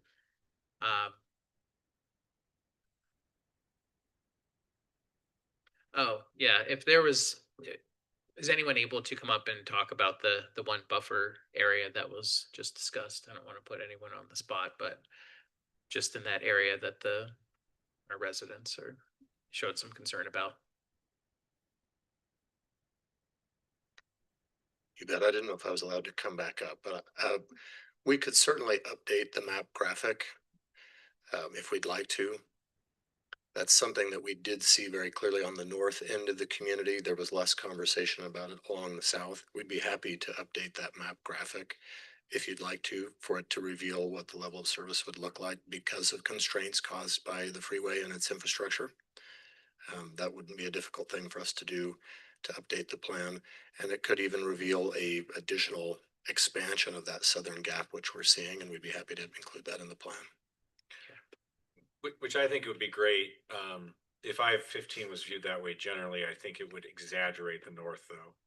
Yeah. Because, I mean, I live in that area, like I live on Coolidge and we have the big park, you know, that's what we affectionately call the Midvale Main Park, I guess, and Adams Street Park and Copperview Park, you know, and hopefully if the trail systems sort of get put in, I don't disagree though, that getting over to the east or crossing the freeway is unsafe and dangerous, so we don't necessarily use it. Yeah. I don't think it's a bad idea to expand it with that in mind, but I just think it would also exaggerate the north's issue, right? Yeah. We're happy to do that if that's the request.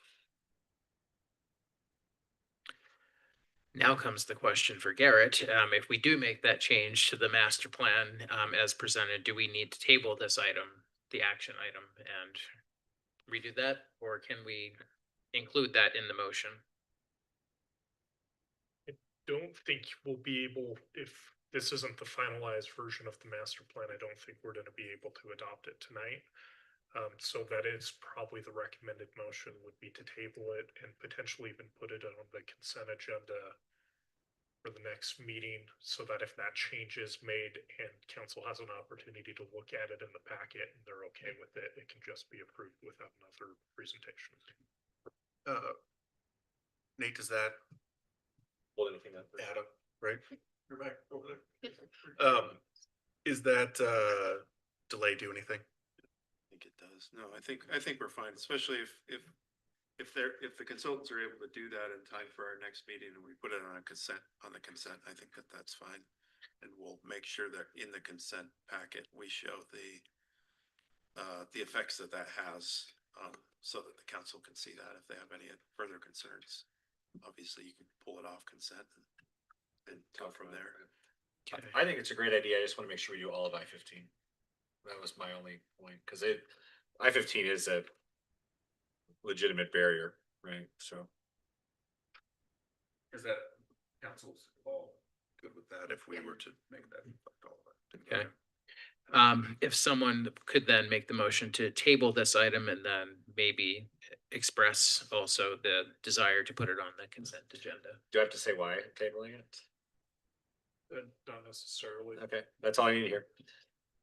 I move that we table resolution number 2025-R-67, adopting the Midvale City Park Trails and Open Space Master Plan and its associated impact and facility or impact fees, facilities plan, IFFP, for the next meeting, and move it to the consent agenda. Second. Okay. Motion and a second. Rory, we call the yeas and nays on this. Yes, Councilmember Robinson. Aye. Brown. Yes. Mikuláš. Yes. Billing. Yes. And Glover. Aye. Okay, that passes unanimously. We'll look forward to that on the consent agenda at our next meeting for official approval adoption. Moving on to our third public hearing of the night. Receive public comment regarding amendments to section 17-7-10.12.5 of the Midvale City Municipal Code entitled Development Requirements of the Jordan Bluffs Subareas 1 through 3, zone relating to public road standards. And here to discuss this tonight is the very patient Wendelin. Guten Tag, Wendelin. Guten Tag, Herr Bürgermeister.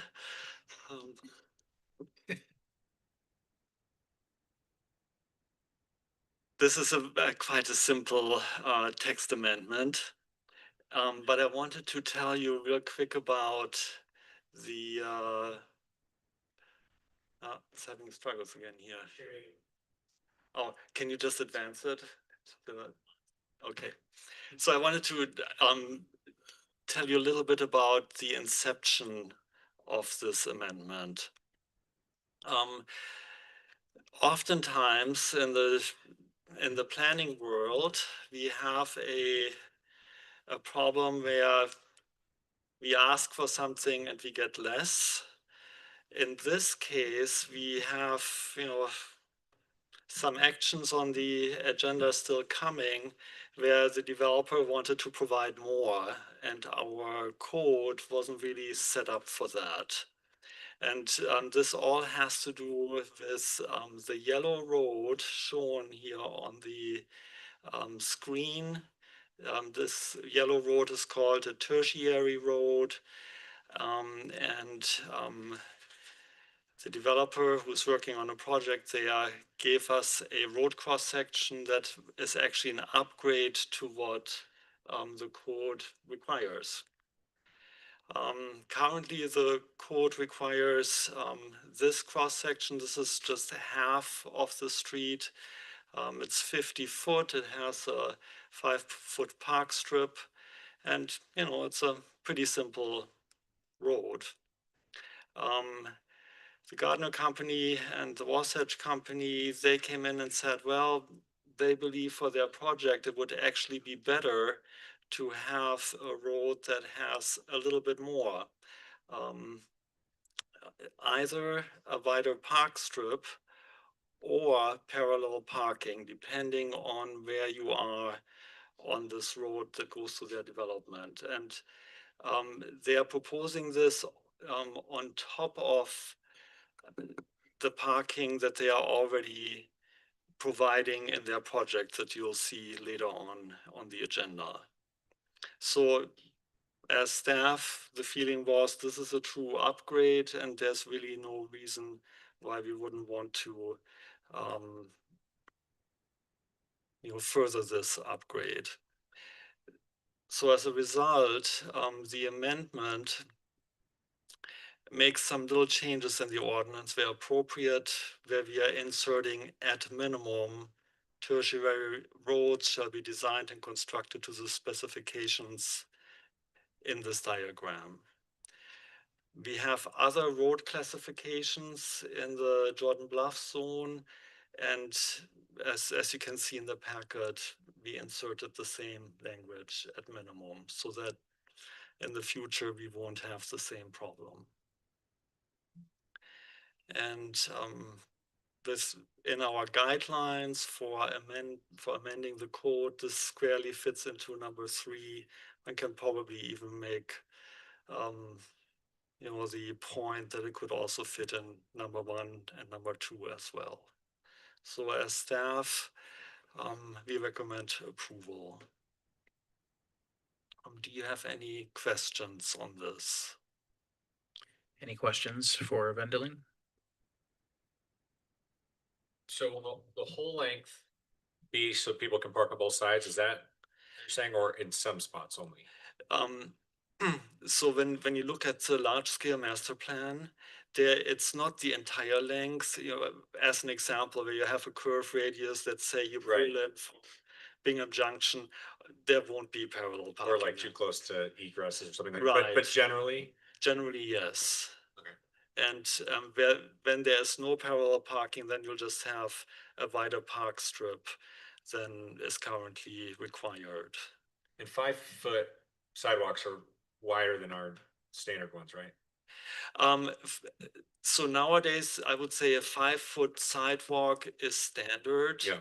If you consider ADA, you could go down to 4 feet, but then you need passing areas. So in practice, it really means five I like foot the, is the wider, Yeah. the 3 foot, you can't really walk next to someone. It's uncomfortable. Okay. Any other questions from council? Okay, I sound like a broken record tonight, but this is a public hearing, so if there is a motion from the council to open public comment.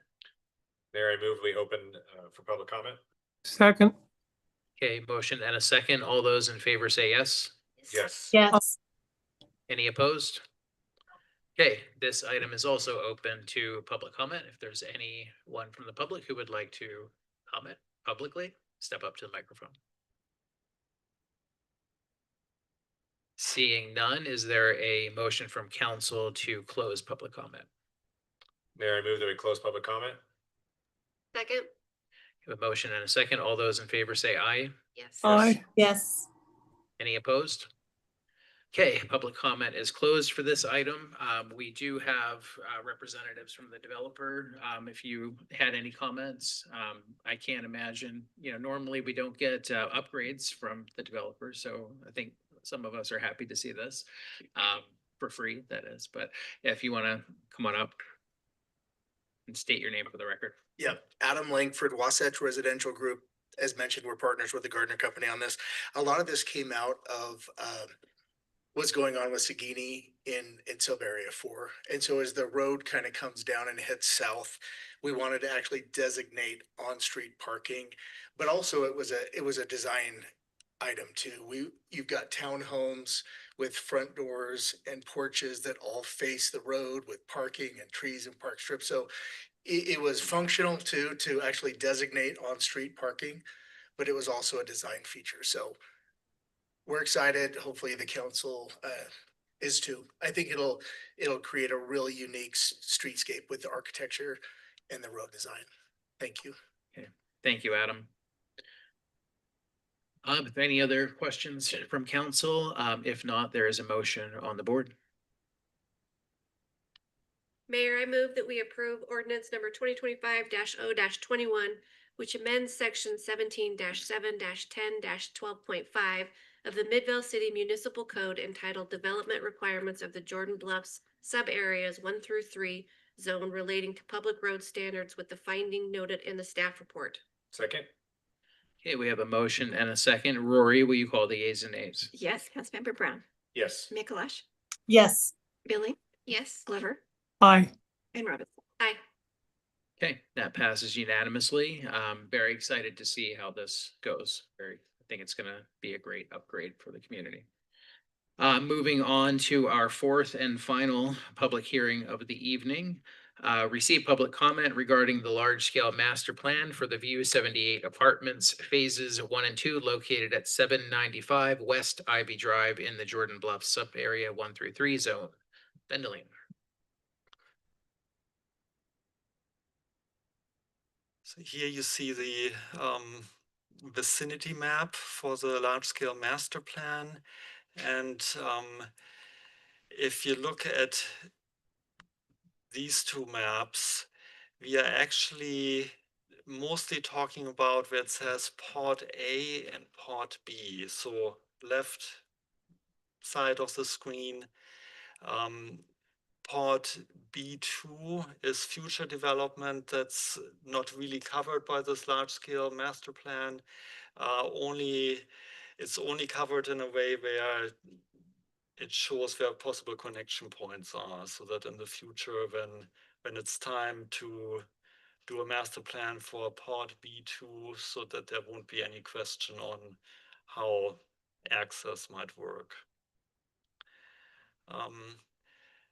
Here on the right side, that's the tertiary road again that we just talked about. And here's the actual concept plan.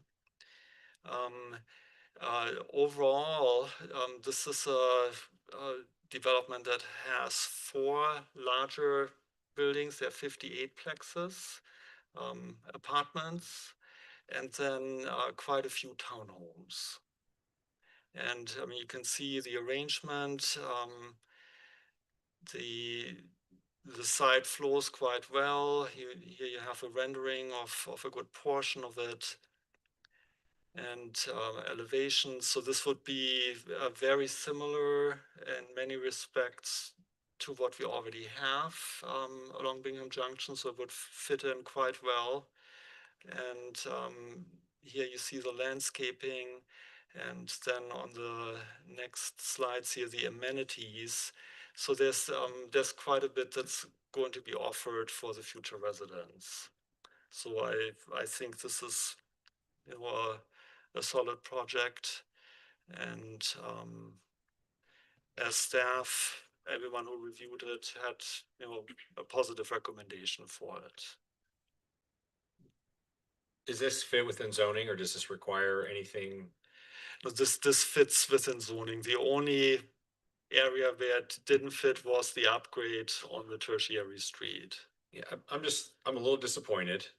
You know, the history of that area was gonna, like a decade ago now, was gonna be a potential sort of fitnessy center pool thing that a bunch of council members that aren't on the council anymore voted no on. So not necessarily someone else's fault. Then Real Salt Lake was gonna move there, which was gonna really benefit high schoolers and things along those lines. And now we're getting presented with just nothing for, like, great those amenities, but it's not like the gym is going to be open to the public, right? The pool is not going to be open to the public. So it's a little bit, for people following the process, kind of, I would say, uninspiring and a little bit kind of insulting, right? To think that this is this is like, you know, you have the good, better, best model. I wouldn't even put that in that, when everyone keeps waiting for this area to provide amenities, right? And now I know COVID has hurt that to an extent on the west side, supposedly, right? But you know, I don't know if we can say that 5 years later at this point. So I'm just really disappointed, right? There's nothing for the public here, right? But sure, getting a lot of you know, the tax increment, right? I'm all for tax increment if it has a return, and if it's just generating property taxes, well, we haven't ever seen that, right? So the best way for tax increment, in my opinion, to sort of work is to have a public piece right away. And so to add several hundred more rental units, which housing is a crisis, but I would wager if I went over there today to that area, I could find an apartment, right? With availability, and maybe not in that area exactly, but everywhere I've called, there's places, right? So it's not like a for sale unit places, they want to hit 100% capacity, right? If the townhomes are for sale, their goal is, you know, to sell those properties, where a rental does not seem to have that same goal. So I'm pretty sad about this, right? This area, we're told that other things are coming. You know, I'm to the point where I kind of need to see it to believe it. And this is definitely not even close in the ballpark. It's, like you said, looks like everything else there. And I think people are going to be sad, right? Longtime Midvale residents canvassing, you know, my area now includes just on the other side of Maine, and they really don't like it, right? They just say, hey, what if it was a field or not, what does this do for me, right? There's nothing I can do over there, and they all have to leave, right? Everyone that lives there, they have to drive to go places too. So, you know, I hope the developers and stuff kind of take that to heart, great, it's great for your, pencils, but, we would like to see, this is like right in the middle of Salt Lake County, right by two major freeway entrances, right by the red line tracks. Like there is so much potential, and this just, 3 and 4 story rentals. I don't know if that really meets the true potential here. Any other questions or comments from council?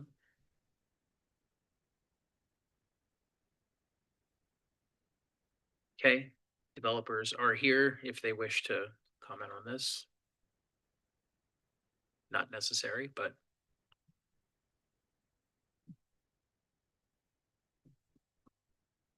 And just state your name for the record. Good evening, council and mayor. Dave Dennison with Gardner Group. I have been working on this for several years now, and I appreciate your comments, Councilman Brown, and we, in a perfect world, we would love to see something like a Real. We're trying to balance our, property rights and what we can make work there. We actually, a few years ago, you remember, Mayor brought some 5-story, a lot more dense product here, which the council wasn't really happy about. And in our work session, we kind of realized that we switched gears at great expense to ourselves. We spent well over $1 million working on that plan and had to abandon it for this one. So we do feel it is a better plan. It's less dense. We've really worked hard to enhance Sagini Drive, that tertiary road, and make this a true benefit for the city. So we're doing what we can, and we appreciate staff. They've done a fantastic job. All of staff, we meet with them regularly, and we really appreciate all of their input and their help and all of your help. So thank you. And I appreciate that. And I will say, maybe I fit in a weird zone, because to me, if these were all 5 stories but had ground floor retail, I would, like, density is not my fear, right? It's the density without, providing services for the area, even if it's mostly servicing the 4 stories that live above them, right? So to me, I'm way less scared of density. I'm more scared that I come from the East Coast, and we're not thinking of creating spaces that are usable, right? Everyone's gonna have to get in their car and drive, right? Whether you have 200 units here or 500 to do anything. And that's where I'm just, sad. Otherwise, I think some people are nervous at just density or whatever. For me, I have a different vision, I guess. So I appreciate your comments. Yeah, thank you. Thank you, Dave. Not surprising. This is a public hearing, so if there is a motion from council to open public comment. I move that we open public comment. Second? Okay, we have a motion and a second. All those in favor say yes. Yes. Aye. Yes. Are there any opposed? Okay, this item is officially open for public comment. If there's anyone who would like to comment on this item, step up to the microphone now. You'll be given 3 minutes.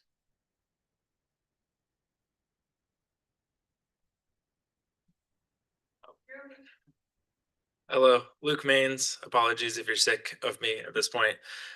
Just briefly, I just wanted to express gratitude to Councilmember Brown. You expressed a lot of the thoughts I had about this, which is, the density from an active transport perspective, as the chair of the MCC Active Transport Committee, it's a lot easier to think about active transport when about walking somewhere when there's a place to go that's local to you. And so as much as I recognize there is a housing crisis, I'm exactly with Brian that if there was, you can have housing and retail and stuff at the same place, though I know that that's not as appealing to develop it and stuff. And I think based on my rough estimation of this is probably way farther down the line than it's relevant for that. But just think going forward, I appreciate there's continued pushes for mixed use, residential, retail combinations and things like that. So thank you. Thank you, Luke.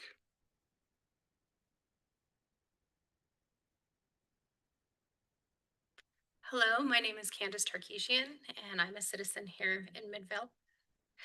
I'm a mom. I have 3 kids. 2 of them are adults. And I agree, Councilman Brown, that I don't have a problem. I don't have a fear of high density housing. We're seeing it all over the place. I'm actually in that north side that's on the edge, not over in this space. But what I'm noticing is that we do need more walkable spaces and we need more affordable housing. Part of the reason why living with my 3 children is kind of a headache right now is that 2 of them are adults. They can't afford to move out. They're not going to be able to afford to move out. And when I see spaces like this, I think of my 25-year-old who is disabled. I would love for her to be able to move into a space like this. But she A, has to be able to afford it, and B, has to be able to get where she's going. And with transportation being difficult for her, that's a concern for me and my family. Thank you. Thank you, Candace. Would anyone else like to comment?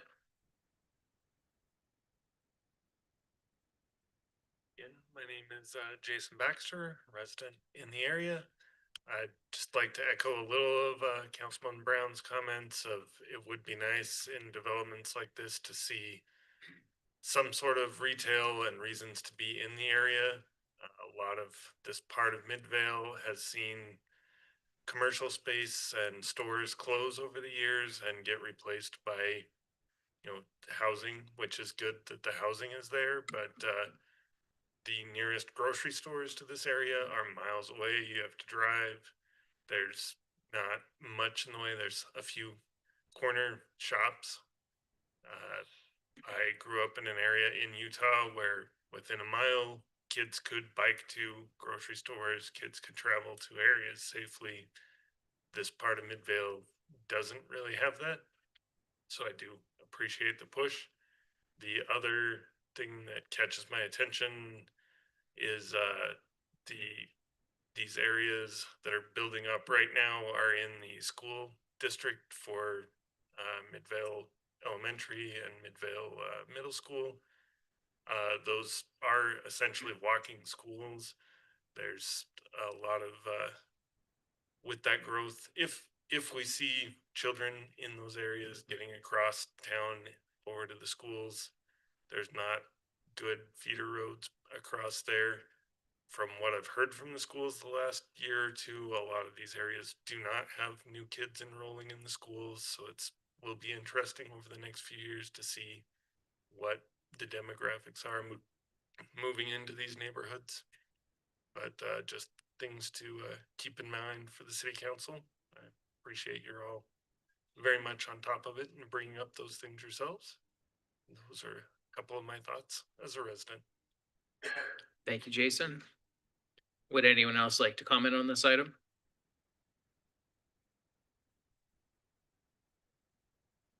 Okay, seeing none, is there a motion to close public comment? Move that we close public comment. Second. Okay, we have a motion and a second. All those in favor say aye. Aye. Yes. Any opposed? Okay, one thing I do want to add to those watching or in attendance, we definitely hear those concerns. We share those concerns. I think the developer shares some of those concerns. Not to be forgotten is the fact that there is a linear park component to this development that is still, not being developed, but the plan is for that linear park to be developed in this area. And also there are amenities now that can be easily accessed from those living in this area and those who will live in this area, up to and including the new Jordan Bluffs Park next to Zions Bank that's open to the public. And every time I've been there, it seems to be very well attended. So like that, and also the access to the Jordan River Trail is right there as well. So there are some things we understand. The point of the community is to get more things and more retail space for folks who live in that area. So points are well taken. Any other comments from council? So I just like to say on that note, a lot of that amenities are city driven or will be city managed eventually, right? Right. So we can control.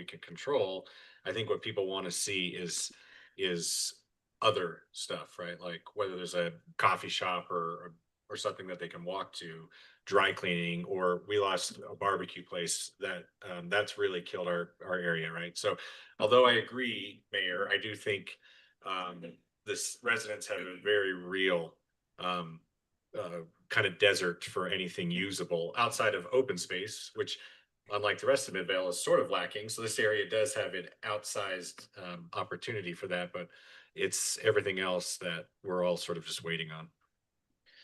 The first person to open a pizza shop in this area is going to be a very wealthy person. That's what I have to say. Any other comments from council? I just hope at some point we can see some sort of affordability component to such a large project. I mean, just because there's more houses, it doesn't address the affordability of them. So that would be a hope for me in the future, is that we could see some sort of affordability in these large scale plans. I'm also agreeing with what is being said about balancing out the mixed use with the apartments and townhomes. We have quite a few there.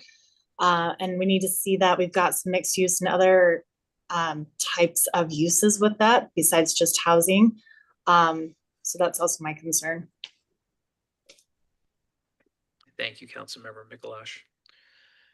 If there are no other comments from council, there's a recommended motion on the board to consider.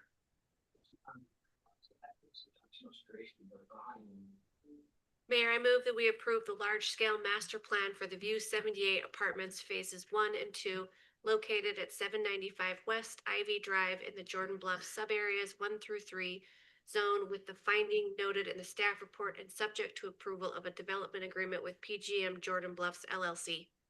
Second. Okay, we have a motion and a second. Rory, will you call the yeas and nays? Yes, Councilmember Mikalash. Yes. Billings. Yes. Glover. Aye. Robinson. Aye. And Brown. So I want to make one comment before I vote. So I don't like it, and I could easily vote no here because it passed. But the reason why I asked earlier if this had to do with rezoning is because the developers were right. There's the notion of property rights versus not, right?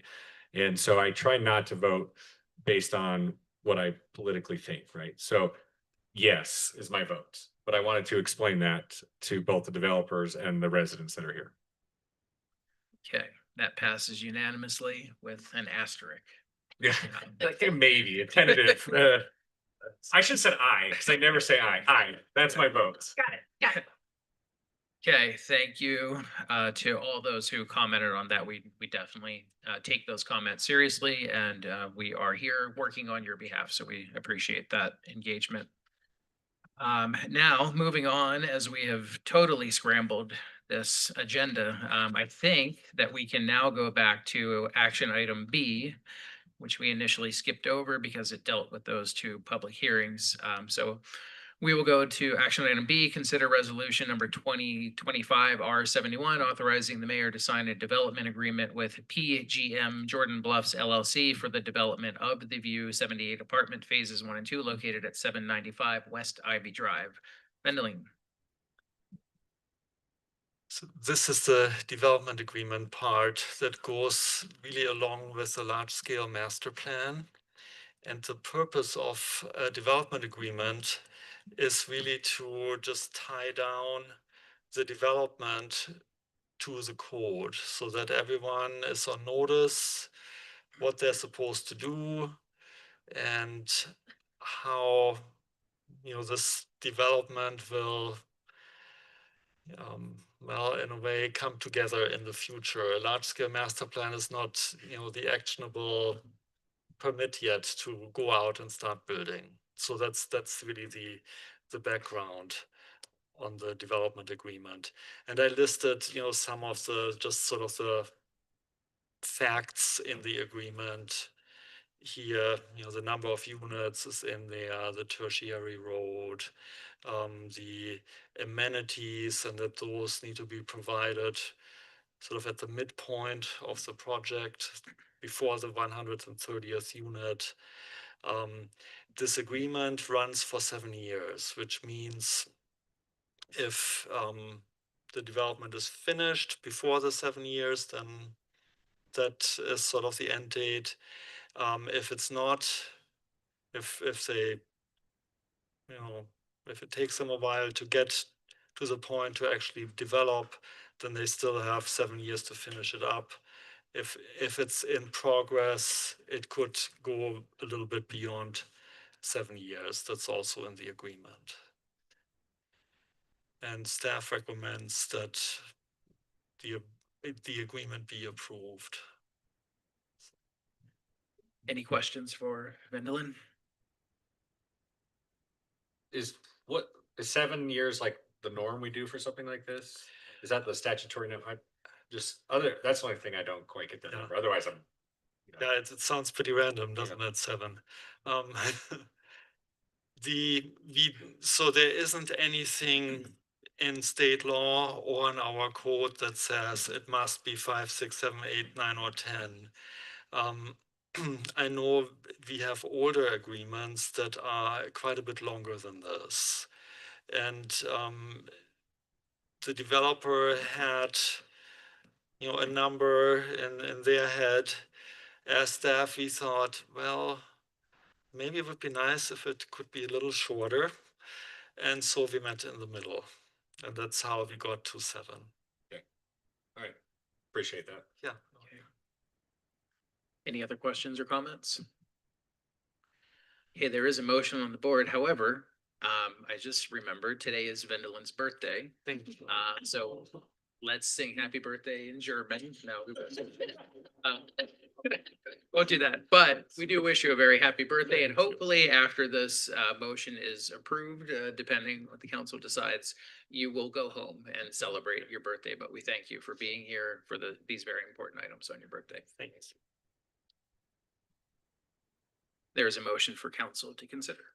Mayor, I move that we approve resolution number 2025-R-71, authorizing the mayor to sign a development agreement with the PGM Jordan Bluffs LLC for the development of the View 78 apartments, phases 1 and 2, located at 795 West Ivy Drive, with the finding noted in the staff report and subject to approval of the large-scale master plan for the project.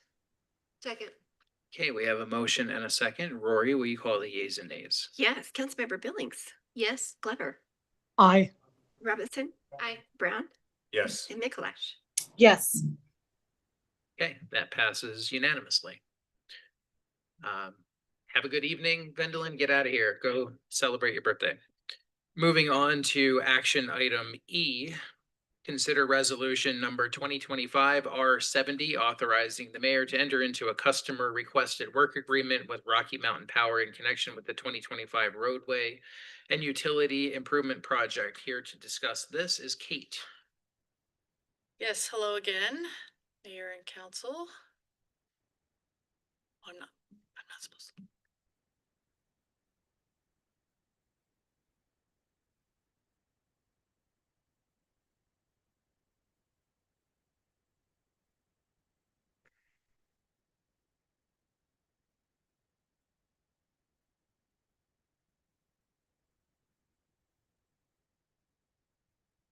Well,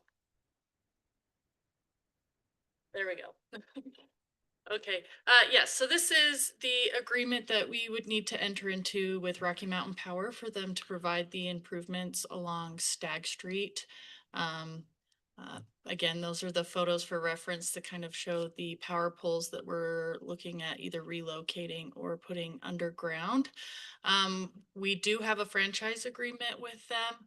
And so within that agreement, it does say that if they are having to do improvements due to right-of-way work or public improvements, that they will relocate the poles.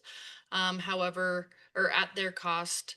However, we are undergrounding 2 of them, and so we just kind of have to make up what that difference of that cost is. So under the terms of the agreement, the city will be responsible for performing all necessary trenching, backfilling, and furnishing, and instilling installing distribution transformer pads, conduit and ducts, which will be required by Rocky Mountain Power. We'll have to do the grading. We'll also have to put in the conduit and do the staking. And then we will also need to acquire all the right-of-ways or easements at no cost for Rocky Mountain Power.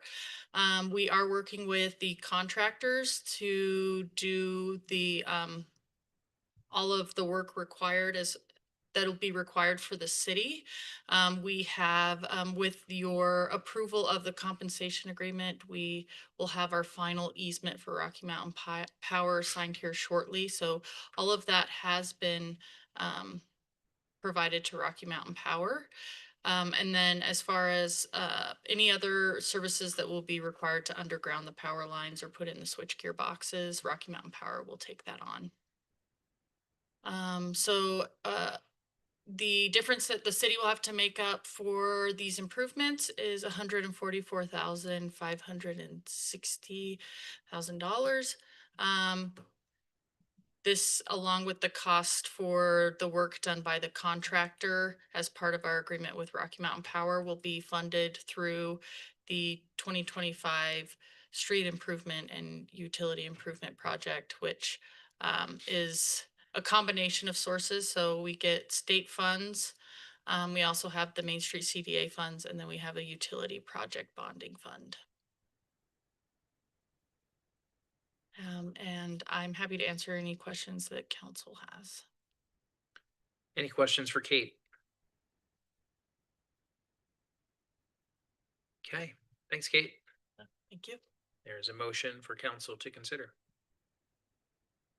Mayor, I move that we suspend the rules and approve resolution 2025-R-70, authorizing the mayor to enter into a customer requested work agreement with Rocky Mountain Power in connection with the 2025 roadway and utility improvement project. Second. Okay, we have a motion and a second. Rory, will you call the yeas and nays? Yes, Councilmember Glover, Aye. Robinson, Aye. Brown, Yes. Mikuláš, Yes. and Billings. Yes. Okay, that passes unanimously as well. Moving on to action item F, consider resolution number 2025-R-72, approving CDBG sub-recipient agreement between Salt Lake County and Midvale City, already at the lectern. Moira. I looked up and she was there. It's the one you did last time.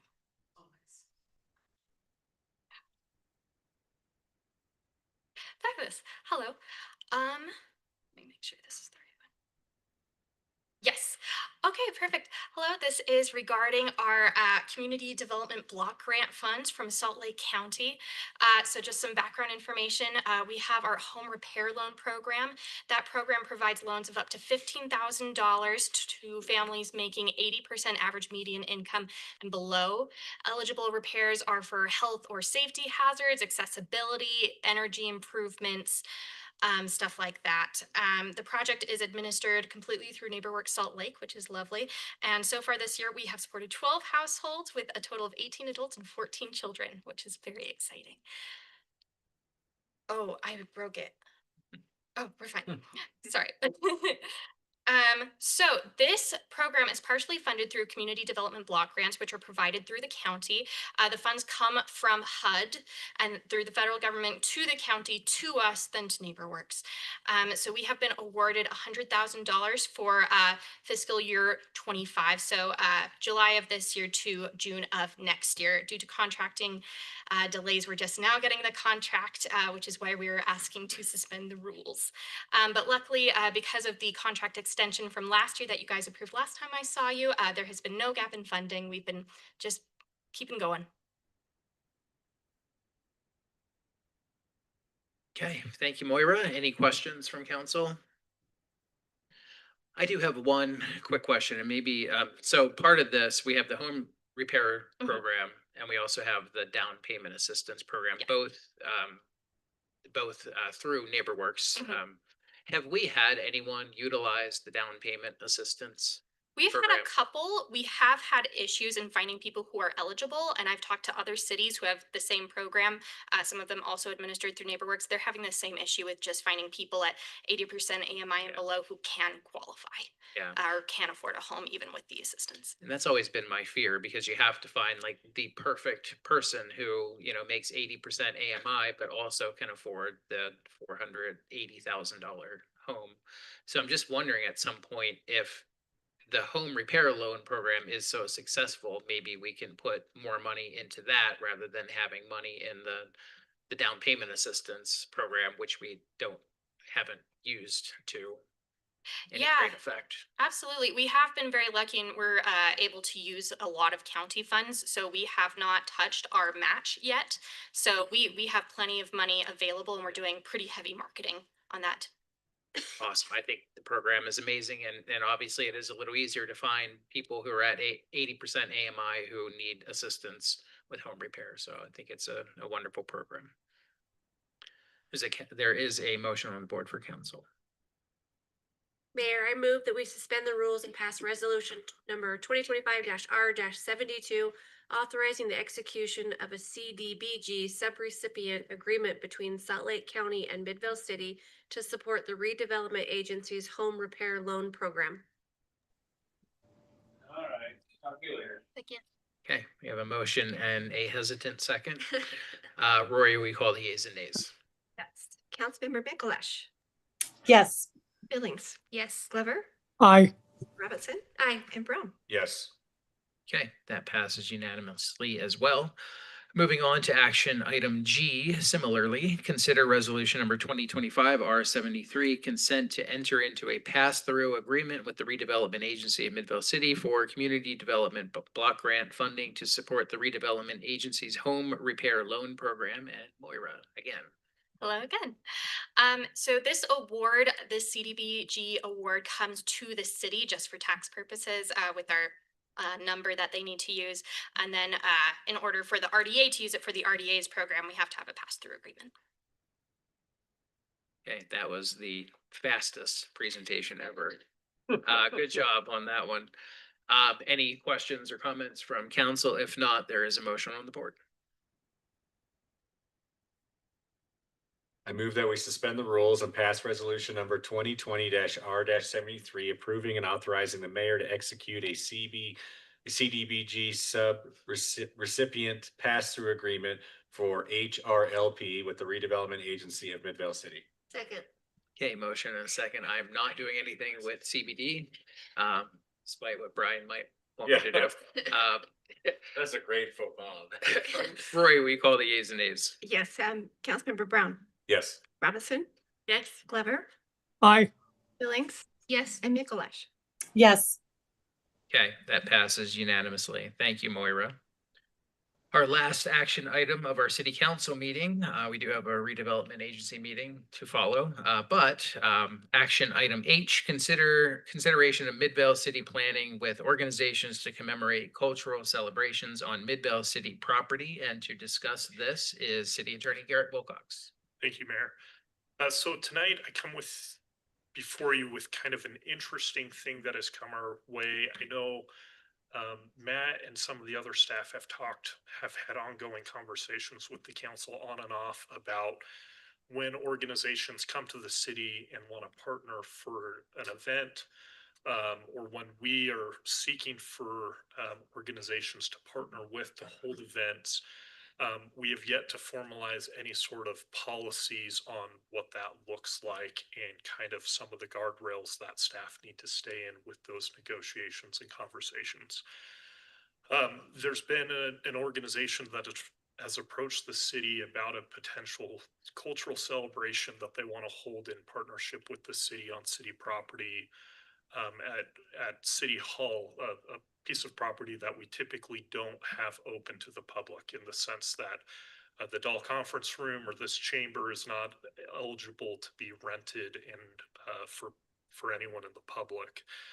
And so with the diverse community that Midvale is, staff wanted to have a general conversation with you about what the city council's interest is in partnering with organizations when different groups come with proposals to celebrate or to recognize cultural celebrations within Midvale. This is kind of a unique intersection of a number of different things, including, like I mentioned, if we open City Hall for an event, there's some First Amendment things that we need to keep in mind, because we have the potential of creating a limited public forum or even a public forum. And so if we open the door under certain situations, we may have to leave the door open for other groups to have substantially same accommodations or things along those lines. So as I get a little bit farther, we'll talk a little bit about some of those implications. Also, when some of these events arise, there are financial considerations that we have to think about of whether we're contributing either non-monetary assistance or financial assistance. And depending on the way things have been budgeted, it may require us to have a public hearing before we're able to engage in some of those partnerships. Which, due to some of the time sensitivity on some of these projects, may not be optimal, because we just may not be able to engage. So with that in mind, within the packet, trying to thread this needle of us being able to maintain control of some of our public spaces that we don't necessarily want entirely open to the public. So we've already designated some places like the park, the pavilion, the community center, the Midvale Performing Arts Center, for example. There's a number of places that we already invite the public to come hold their events at and do things like that. But that this chamber, for example, may not be the best space that we want necessarily to be hosting events or things along those lines, and the draw on staff time or whatever it may be.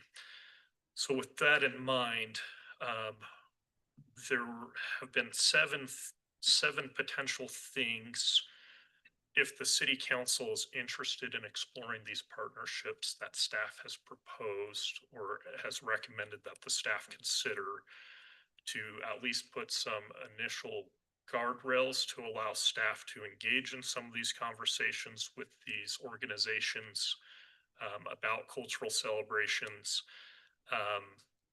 And at the same time, this is also, you're not going to see a formal motion, a recommended motion, because this is intended for you to provide feedback to staff and direction.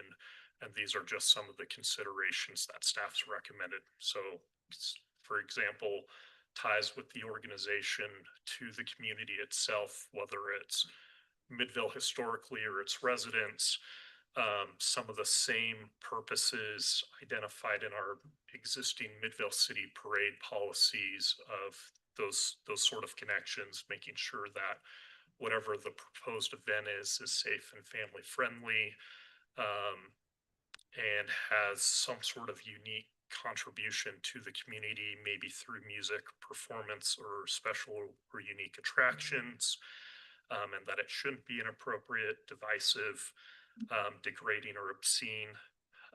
And then if it's held within the city, if it's held on city property that is not generally open to the public, that in order to avoid creating a public forum or a limited public forum, staff would ask you to consider whether or not it would be worthwhile for the city to take over kind of the planning and execution of the event and allow the organization to be a partner in the planning, but have the city be able to make final decisions about the location, the time, what's actually going to happen at the event, things along those lines, whether or not it might be appropriate to invite other organizations to participate too. Some of the other things, in order to avoid some of the financial limitations, would be to some of the things to consider is whether the partnering organization is willing to provide sufficient volunteers, equipment, and supplies to carry out the cultural celebration without the city having to contribute financially or with additional staff time other than those who may already be present. Not requiring a budget amendment. And then if those other kind of 6 criteria that I've kind of gone through briefly are not met, that staff then just has the organization either come to city council to propose the cultural celebration to the city council, and you decide how you want to move forward with it, or in the alternative, to let them know about the available public spaces that are already there that they can rent and hold their event as a separate item from a city event, if that makes sense. Sorry, I know that's a lot to take in a short amount of time. But does the city council have an interest in engaging with some of these organizations to bring cultural celebrations to Midvale?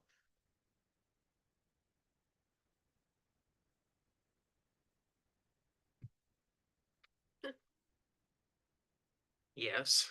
No, definitely. I don't know. Sometimes are you looking for thumbs up, hands up, emotion, just conversation? Yeah, the silence is deafening. Well, so we've helped with like the Cinco de Mayo, right? I feel very bad with Spanish sounding like that, but I think that was right.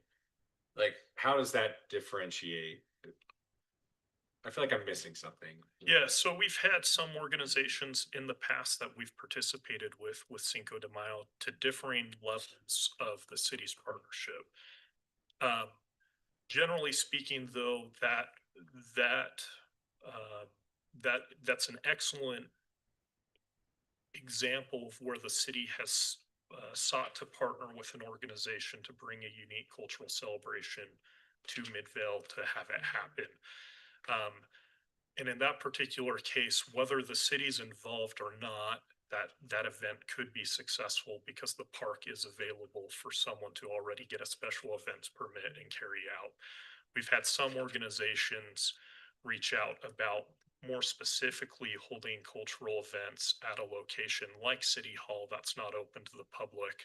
And so this is trying to, in the interim, until we adopt a more formal policy and we are able to flush out all of those different ideas of what does it mean to partner, or what does it mean to sponsor, or what does it mean to maybe just support, but not necessarily have a forward-facing relationship with one of these organizations.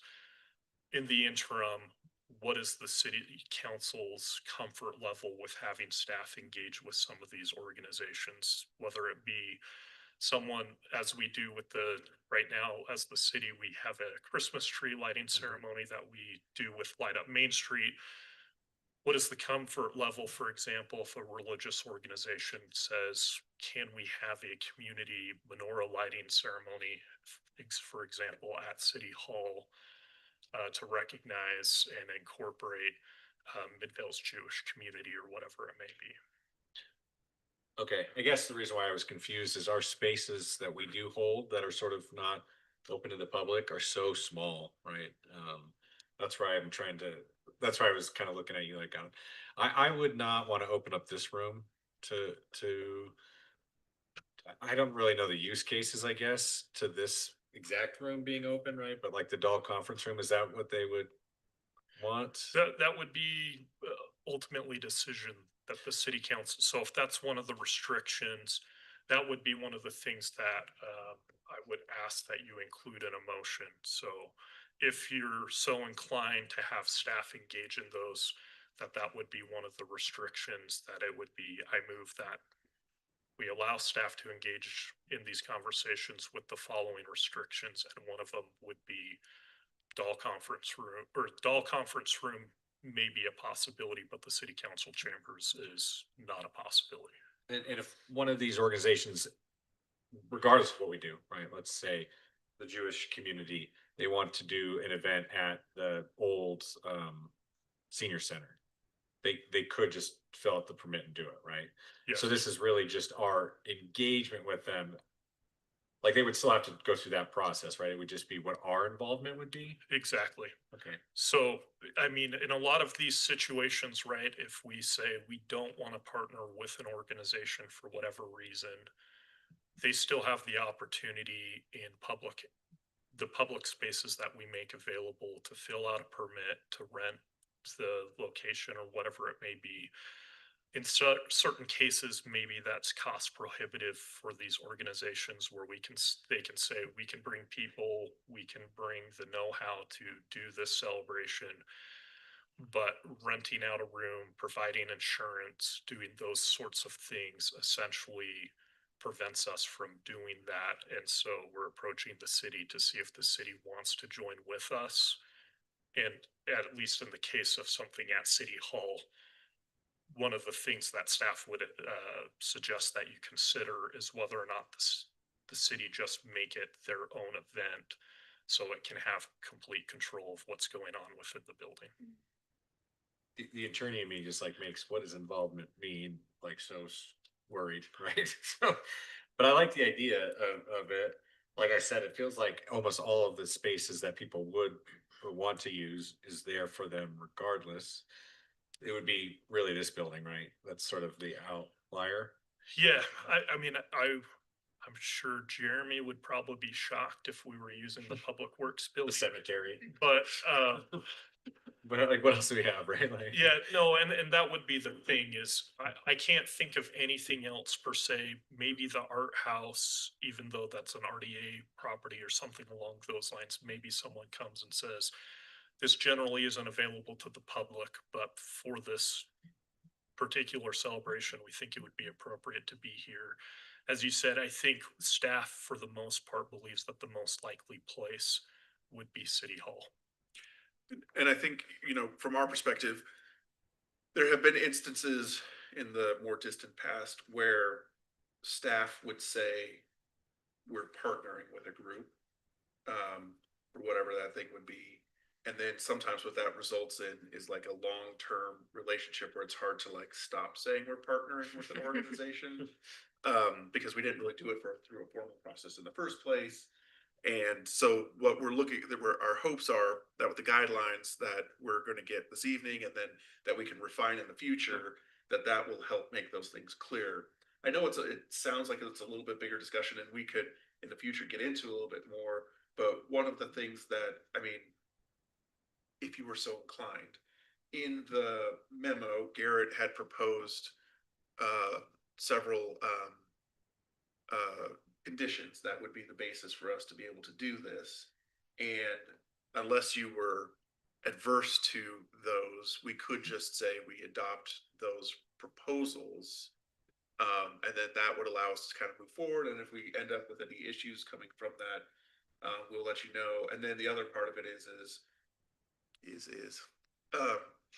we'll be communicating with you about those partnerships going forward. And then tonight there would be one that we would be discussing as well. So, I mean, I think that's, if you want further discussion, that's possible, but that's sort of like, if we get that direction, then we can move forward and then we can pursue this later. I love the idea of partnering in cultural celebrations and whatnot.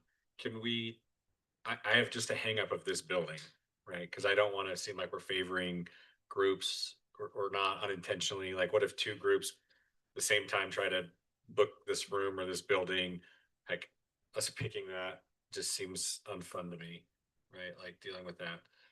Like, but your use case, like, a Jewish, celebration to sort of mirror the Christmas one, generally I love, right? Like, we should be encouraging that even, right? And partnering with them to help, especially on Maine, right? I would love every weekend to have some sort of cultural celebration. I don't know why I personally just have like this building, outside of sort of already quasi government, like the Arts Council will use it or something like that. I don't know. Well, I keep talking. I don't know what other council people think. And one thing to keep in mind along those lines, and sorry, I'm just going to interject to make one point clear. Recent Supreme Court case law has made it clear that all speech gets treated the same when it comes to a forum. So that is, I mean, an important point that if we're open to the Arts Council potentially using this building,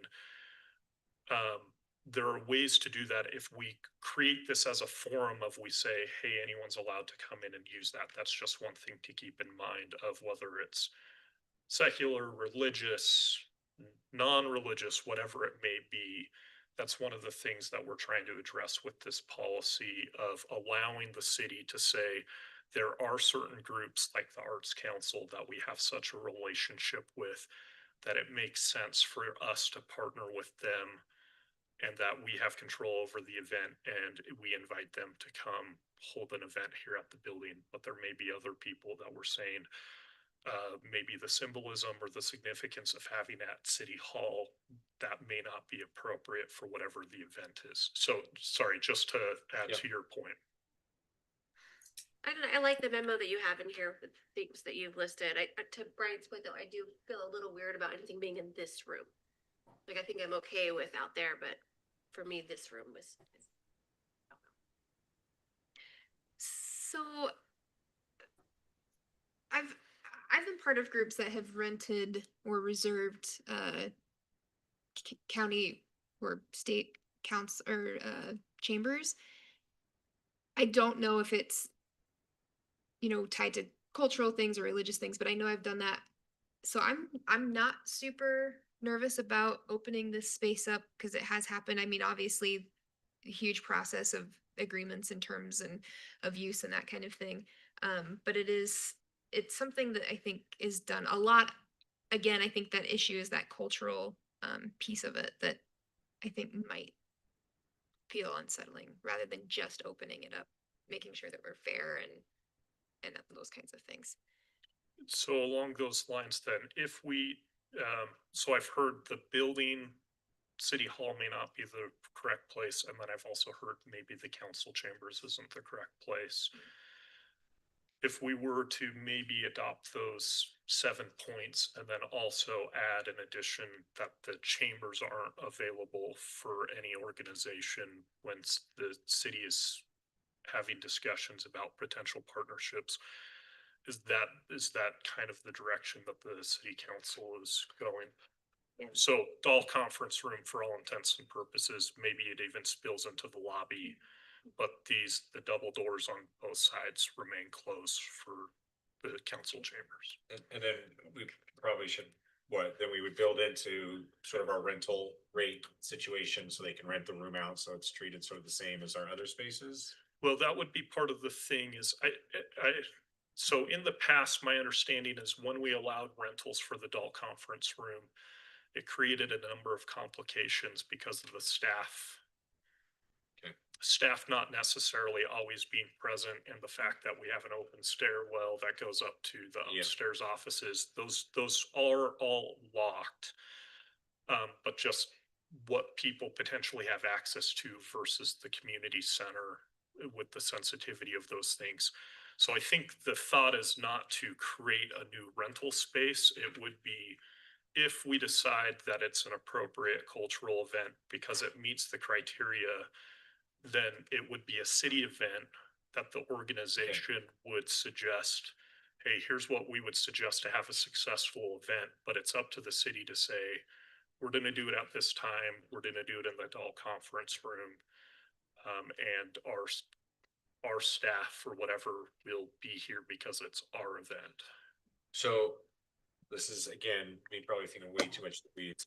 What worries me a little bit, or the concern I can see happening is, let's say the Jewish community doesn't know we pass this or do this, right? And then they rent out the community center. And so, but they still try to open it to the public, so to speak, right? Like, here's this thing, they don't partner.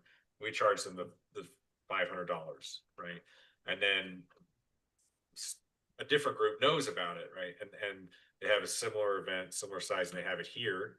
And we don't charge them, and we provide resources. Like, I just want to make sure we're sort of monitoring that so we don't look like, you know, there's this unintended, you know, sort of downstream. That's right. Would you feel comfortable then if, sorry, I'm going to throw out a suggestion and Matt will, I'm looking for Matt's thumbs up. whatever. Those permits already go through a city staff member. And so one suggestion might be then, if that's one of your concerns, is that we let the city staff member know we've adopted this loose framework of what the city council feels comfortable with.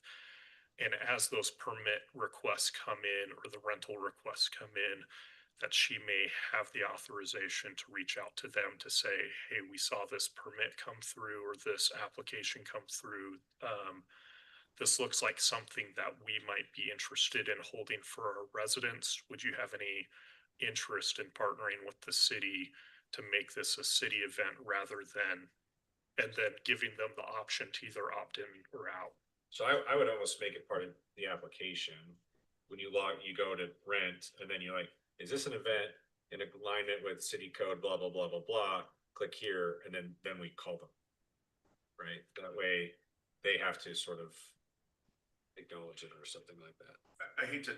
That's derailing, I know. I just worry about it. I hate to two-part this, but we will be coming back to you with rental policies. Yeah, I know. I need to text her back. At the Yeah. at the next meeting. Okay. And so I think we could.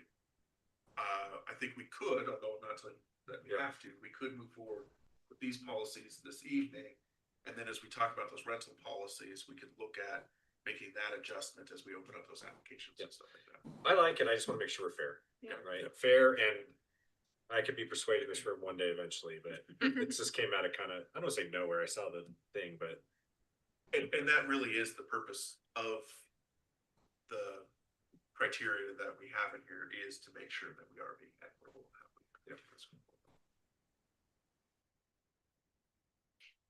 Do we have to do like a formal motion? That would be our preference. So that way, if someone comes and talks to us and says, hey, we want you to ignore one of these criteria, we can say, the only thing we've been authorized to, these are the bounds that we've been authorized to negotiate from our city council. They formally moved and approved it. I know there's not a resolution attached, and that was intentional, because as you're looking at those different criteria, or even like tonight saying city council chambers are off limits, we didn't want to be tied necessarily to a written document at this point, and instead have a formal motion with the identified criteria that you're seeking to have happen. And then, like Matt said, at a later point, we'll come back with maybe a more formalized, flushed out policy that we adopt by resolution formally, that says this is what it means to partner, this is what it means to sponsor, this is what it means to support, this is what it means if you're asking to use a city building that's not otherwise open to the public, or city property that's not otherwise open to the public. And at that point, come back with something more formal. This is kind of, there's a little bit of urgency because there's an organization that has approached us about a cultural celebration. But at the same time, we feel like that conversation with you to flush out those details would be more appropriate than just trying to quickly adopt something that large.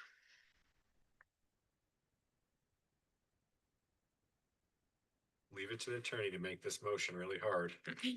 So you might follow Matt's recommendation of just adopting all 7 points in the staff report, and then adding the additional condition that the city council chambers are off limits.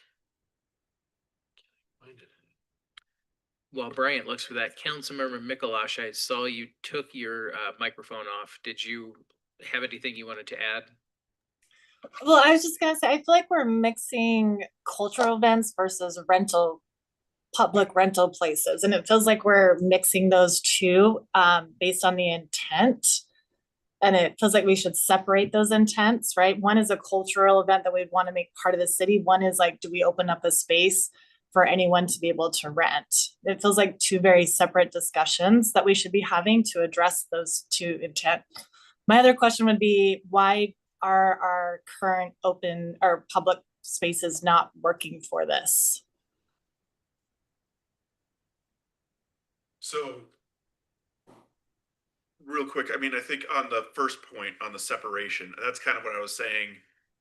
We'll address sort of the cultural events this evening, and then we'll come back to get into more detail on the rental spaces, because this is really more excluding those rental spaces is the intent for this tonight's motion. And then as we look at that going forward, I mean, for an example, we could go through and say, like you were saying, when we get into the rental agreements, that if the intent is for a public cultural event versus a club's get together that is exclusive for themselves, like that would be we could differentiate that in the application, potentially for the rentals, where we will flag them and say maybe a different space could be used. So anyways, to that, I think with the points that Garrett has and with the potential motion, we would be just focusing on cultural events and not on the rental space. And then on your second point, I don't remember what it is, so I just agree. So the rental spaces probably would work. And I don't think anyone is saying that they wouldn't. I think in a number of situations, we've had organizations that are specifically coming to say, we want to celebrate Midvale's diverse community, its heritage, whatever it may be, and they're specifically looking to partner with the city rather than just looking for space. And so I think part of it is the importance of the partnership is part of what they're looking for, rather than we just need room. It's more so we're specifically coming to the city to look to partner with them because of the connection with the community, and we think that the city may share that reciprocal goal of celebrating its portion of the community as well. And this would, what we decide tonight is not just applicable to this building, but to any of our rental spaces. We can be partners or support when we differentiate what all those different terms are, but it would be any. When we get to that point, this is specifically just looking at cultural celebrations and whether or not, because to those points, right, the only time that the city may wish to take complete control over the event is when we're looking at space not open to the public. There still may be opportunities to look to partner for the community center, the MPAC, or whatever it may be, and the city saying, we're willing to have staff time devoted to this to help you have a successful event, and we want to join you in the messaging and the branding and all that sort of thing, because it's that important for us as a city to recognize the diversity of our community.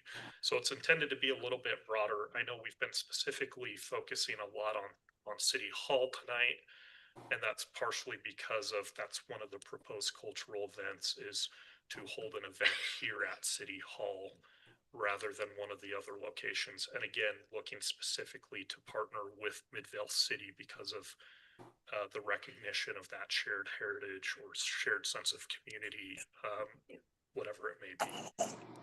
Yeah, and I want to be clear, definitely wasn't confusion between the two channels, right? What I'm saying is it's not something we've done before. I feel like there could be confusion from the people that get the events, whether it's rental or partnering, right? So that's what I was being clear with on if people are trying to rent, but really they should be partnering with us. You know, I don't want to accidentally have them go down the rental path when we could be helping them. Right. So that's the clarity there. There was no confusion. It was, I'm worried about them being confused and how do we fix that so they're not, right? So we don't unintentionally benefit some and not others. Denise, what was your second point? I'm sorry. Well, I was just going to say, if I was about them not being able to use what we already have available, but I think if we could just define the criteria of rental versus a partnership, because to me, a partnership is a higher investment, resource, money, communications, all of that. And we probably want to be more strategic about those partnerships than anyone coming in and just renting. And I don't know if that criteria is established or if that's something that we need to define moving forward. I think that's what you're trying to do here, Garrett, right? Is to be able to engage in those partnerships. It is. And so some of the proposed criteria, for example, both at the organization level, but also the criteria of holding the event, attempt to mirror some of the criteria that we already use for the Midvale City Harvest Days Parade when we extend invitations. So currently we have a process in which someone submits an application, but they're not guaranteed entry. We review that application to say, is this appropriate for Midvale, what the image Midvale is attempting to project to its community? Does it build and strengthen the community? Does it celebrate the community and heritage of Midvale City, including its people, businesses, and institutions? Does it also potentially celebrate the events, people, and cultural institutions of historic importance to the greater Salt Lake County, state of Utah, Intermountain West? And does it add something unique, whether it's music, performance, or some sort of differentiating attraction per se?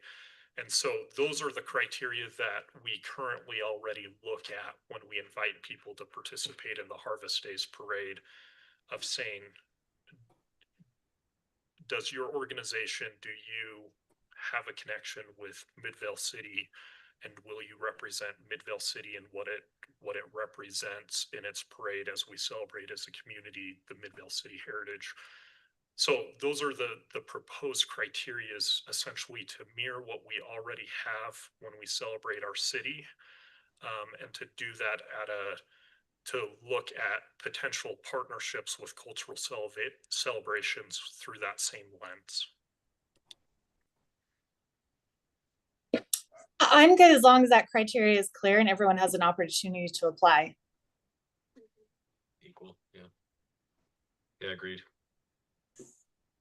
And so that would definitely be up to the city council with its motion. I mean, that's one of the things that's already been proposed by staff is, here's this criteria that we would be able to put. If someone comes and approaches the city and says, we want to partner with the city, this would be criteria that staff would be using to evaluate whether or not that conversation should continue, or whether or not there's something that maybe disqualifies from us going a partnership route of saying, this sounds great, here are rental applications, but this isn't within the bounds of what the city council is looking to partner with.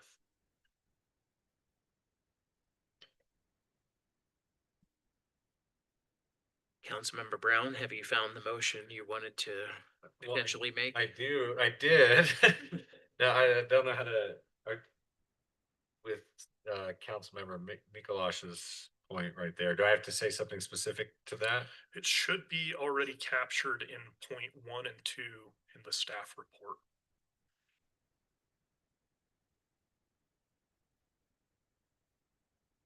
I guess that makes it sort of generally applicable, right? Yeah, and so again, I think to Matt's point, at least with what your suggestion was,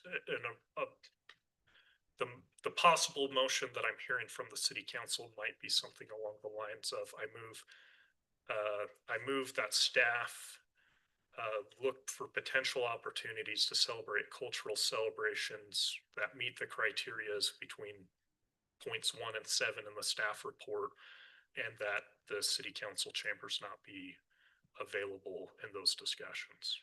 Okay, I'm gonna try, team. Suspend the rules. Yes, right. Sorry, thank you, Mayor. I move that we suspend the rules and provide the following direction to staff in partnering with organizations to commemorate cultural celebrations on Midvale City property. Items 1 through 7 in the staff report, while excluding the council chambers. Second. Okay, clear? Okay, Perfect. motion and a second. Rory, will you call the yeas and nays? Yes, Councilmember Billings. Yes. Glover. Glover. Yes. Robinson. Yes. Brown. Yes. And Mikalash. Yes. Okay, that passes unanimously. The item that was for 5 minutes, that took 30 minutes, but we thank you for, it's very important to get that all worked out so that we don't create issues for ourselves down the line. So appreciate all the work you did on that, Garrett, very quickly, mind you. Moving on to our discussion items, we have 4 of them tonight. First 2 will be done by Rory. The first one is to discuss proposed amendment to Midvale City retirement benefits. Rory. Thank you, Mayor. Since I've been with Midvale, which has been almost 22 years, a few months shy, we have been with what we called at first it was ICMA Retirement Corporation. Then it was bought out by Mission Square a few years ago. Last spring, I started getting some comments from employees saying, we need more investment opportunities. We need somehow to be able to pick better funds. I am not doing that, am I? Okay, wasn't me. At the same time, we were holding some courses and presentations on Social Security, Medicare, and we had GBS, our Group Benefit Services, is our insurance broker. But we had some gentlemen come and just say, we also offer retirement benefits with GBS. So we started to look at Mission Square. We've had some frustrations with them.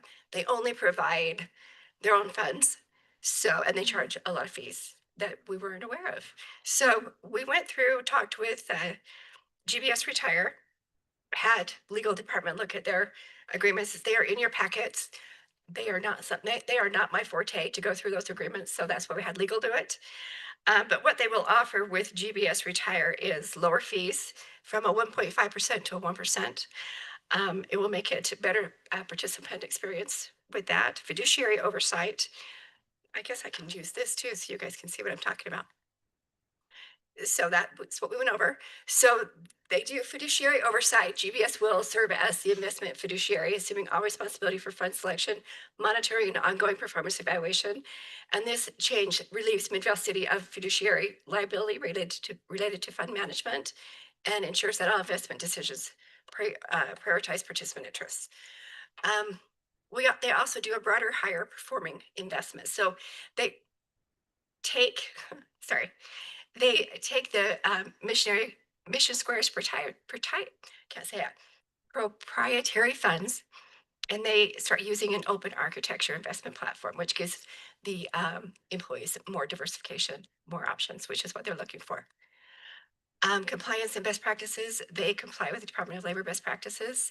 So we have a strengthened city's governance, documentation, adherence to regulatory requirements, and the employee financial wellness. So they actually provide personalized financial planning.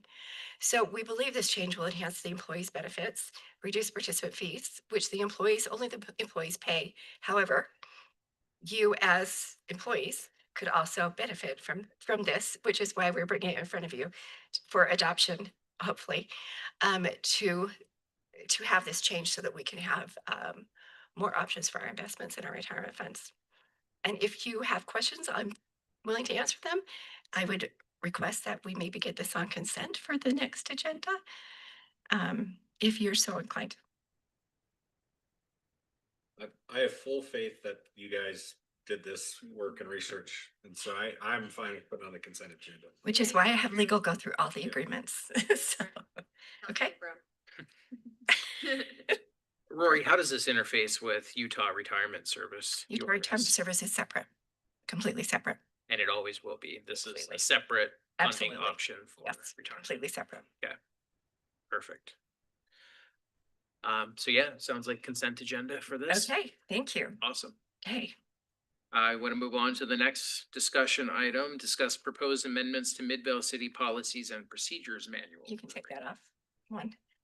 Okay, on this, I'm just trying to be quick because Daniel is last on the agenda and I feel bad, so trying to be hurry. He's a trooper. I know, he should get the full experience, right?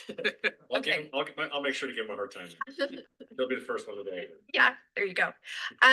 As we have issues come up with employees, staff, policies that we need to update, we'd like to get those updated. So we have 2 additions to the policy manual that we'd like to have you review and consider for adoption. The first is we have for our public works, we want to make sure that when they go out on emergencies, water leaks, things like that, they're being paid time and a half. They're being paid for their time. However, in that, we do make sure they get paid time and a half for the time they're out there. If they use any leave time during that week, we still need to abide by FLSA and not pay them double for, like, if they'd use leave time and then they're getting time and a half for the emergency time. So if they use leave time, that'll be taken towards their 40 hours for the week. And then we will still pay them the overtime for the hours that they worked on the emergency leak or whatever they had to go out on. So it's just clarifying criteria And those, the criteria to make sure they meet their 40 hours. And if they don't, whatever time they worked on the emergency leak where they had to work overtime, the hours will go towards their 40 hours, but they'll still be paid time and a half. Does that make sense? It's a little confusing. So, okay. And then also we had another issue come up with promotion, not probation, promotion. On a secondary probation of an employee that was promoted, and they always do a secondary probation. So during that secondary probation, if we have a cost of living come to fruition like we did this year, they will receive the COLA. So we have the cost of living that becomes available on July 1, and they will receive the COLA, but they will not receive the merit until the probationary period is ended. So that way it keeps them fair and equitable with other employees. Any questions on those two amendments? Yeah, Any questions? Hurry up. Just for you. Would you like that on the consent agenda as Please. well? Yes, I read your mind. thank you. No, those make perfect sense. I'm glad to offer those. Excellent, thank folks. you. Any questions, Rory? Moving on. Thank you. Okay, moving on. One last item. One last item. Discuss the proposed resolution, establish a time and place for holding regular city council meetings, designate the mayor pro tem schedule, and adopt the holiday schedule for the 2026 calendar year. Excellent, thank you, Mayor. As you know, every year we adopt the calendar schedule for the council meetings for the next year. We have a couple of nuances this year. First of all, I know that Councilmember Glover wants to make sure that we don't have a meeting on a caucus night. I've only been able to find a Democratic caucus night. I have tried to find the Republican. Their email doesn't work. I've left messages. I get nothing from that. So the caucus for the Democratic Party is March 17th. So I have moved the March meeting to the 24th instead of the third Tuesday, if that's okay with you. Can you say that one more time? Yes, so the Democratic caucus is on March, I believe it's the 17th. Yeah. Oh, yeah. So I have moved the March meetings to the I'm in 25, the 3rd and it was the 3rd and 17th, so now it's the 3rd and the 24th, which is the 4th Tuesday, but then we won't have it on the caucus night. And sometimes they have them the same night, but I just can't find the Republican one, so I'm just not sure what to do there. The other question I have is we usually have just one meeting in November and December. Are you still good with that? Because usually the November meeting will land on an election night. And sometimes when it's not our municipal election, we do still have a vote center here. Do you want to have a meeting on election night or do you want to cancel it and have it on a couple weeks? We could do it the 10th or the 17th. I know that with this one, waiting until the 18th, we have a big agenda. Would you want to go a couple of weeks on the 10th or would you want to go an additional week on the 17th, which is our normal meeting time? The only thing that I would say maybe we want to avoid the 10th or is the following as a federal holiday. It is. So They might, just people for might that, be gone. you might want to go to the 17th. Okay, we'll stay with the 17th. And then the first would be, or the December would be the 1st, if that works for you. Okay, any other questions? Oh, I have one more thing. Christmas next year lands on. So next year, Christmas is on a Friday. Day after is Saturday, which we normally have off the day after. So Friday and Saturday means that we would take off because it's on the weekend or the day we don't work, the 23rd and the 24th. Are you okay with that? Yes. Yes. Oh, you guys are quick. Okay. Easy, yes. I thought that would be a little bit more discussion. Okay.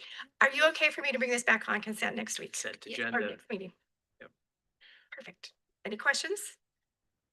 Rory, did you want to talk Yes. about the pro tem schedule or? Oh, yes, I put it back to where it was before. Are you good with the pro tem? Thank you, Mayor. Are you good with the pro tem schedule the way we have it, which is Councilmember Glover, January, February. Councilmember Mikalash is March and April. Councilmember Billings, May and June. You get the budget funds. Are you good with that? Stay May. I was gonna say that won't be. I'm good But at yes. this. Okay, and Councilmember Brown is July and August. Heidi, Councilmember Robinson is September and October. And then Glover again in November and December. Good for you? Okay. Senior statesman. Yep. Paul, is that okay with you to have 4 months? Yeah, it's fine. I don't care. Okay. I mean, 4 of us can vote for that. It Three of seems, us can. You get it it seems, anyway, either way. I heard a It se- resounding yes from Councilmember Glover. Great. And you're it okay seems with what like, it's on? Okay. it seems like I've had more, pro tem than anybody else, but that's, I could live with it. Thank you, Mayor. Okay. Thank you, Councilmember Glover and Mayor. You good with the consent? Consent agenda. Okay, thank you very much. All of it. Okay. Awesome. Thank All you. right. Thank you, Rory. Moving on to the most patient man in the room, Daniel is going to discuss semi-truck ordinance and new developments with commercial vehicles and public roads and public parking lots. Well, I feel like I have two options here, either cruise like Rory or do my part to assist Matt's goal of getting it into tomorrow. We don't like that goal. We voted there. 20 minutes in Cleveland. You're almost there, Matt. Oh, yeah. I guess I don't have to take that much time.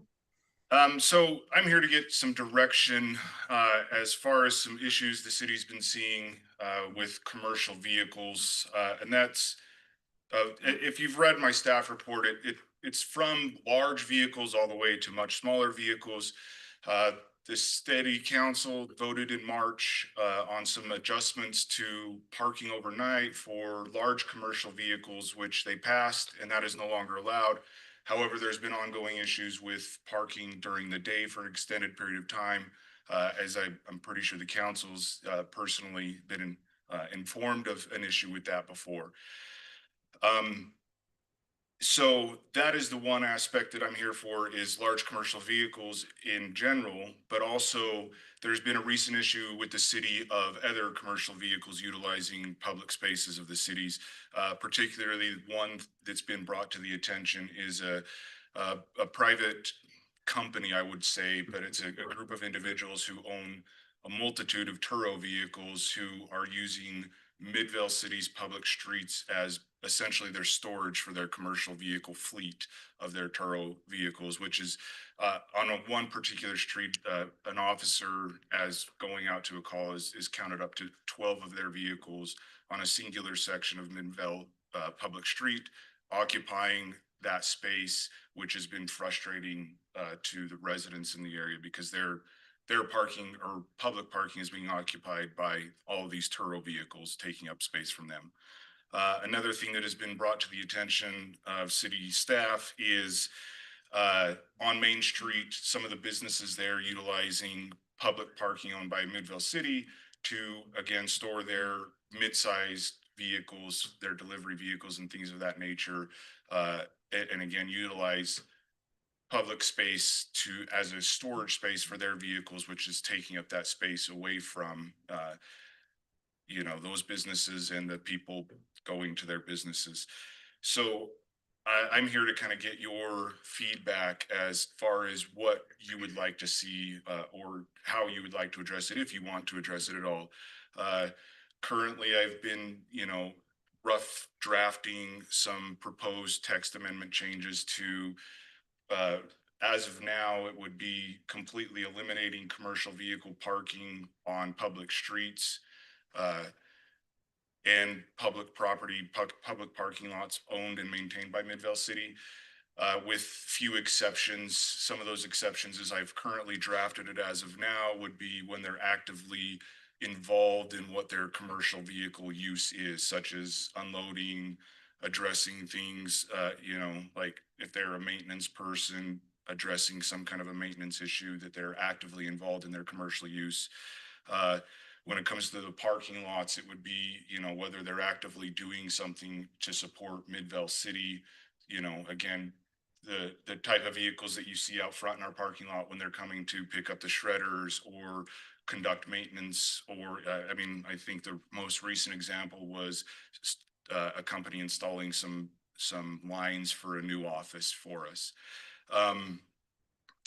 As far as that as well, I've been drafting a total ban on outside of those purposes for public parking lots, as well as my language that I've currently drafted is very broad, that encompasses a lot of various different business uses, or would be essentially considered commercial vehicles. And so it's pretty broad as it's drafted as of now, as well as trying to kind of get ahead of future parking potential issues, particularly I think related to Main Street. And as we try to get parking available for ongoing development, is restriction on overnight parking that doesn't apply to even just commercial vehicles, but all vehicles in general, unless again that they're, doing something that benefits for the city.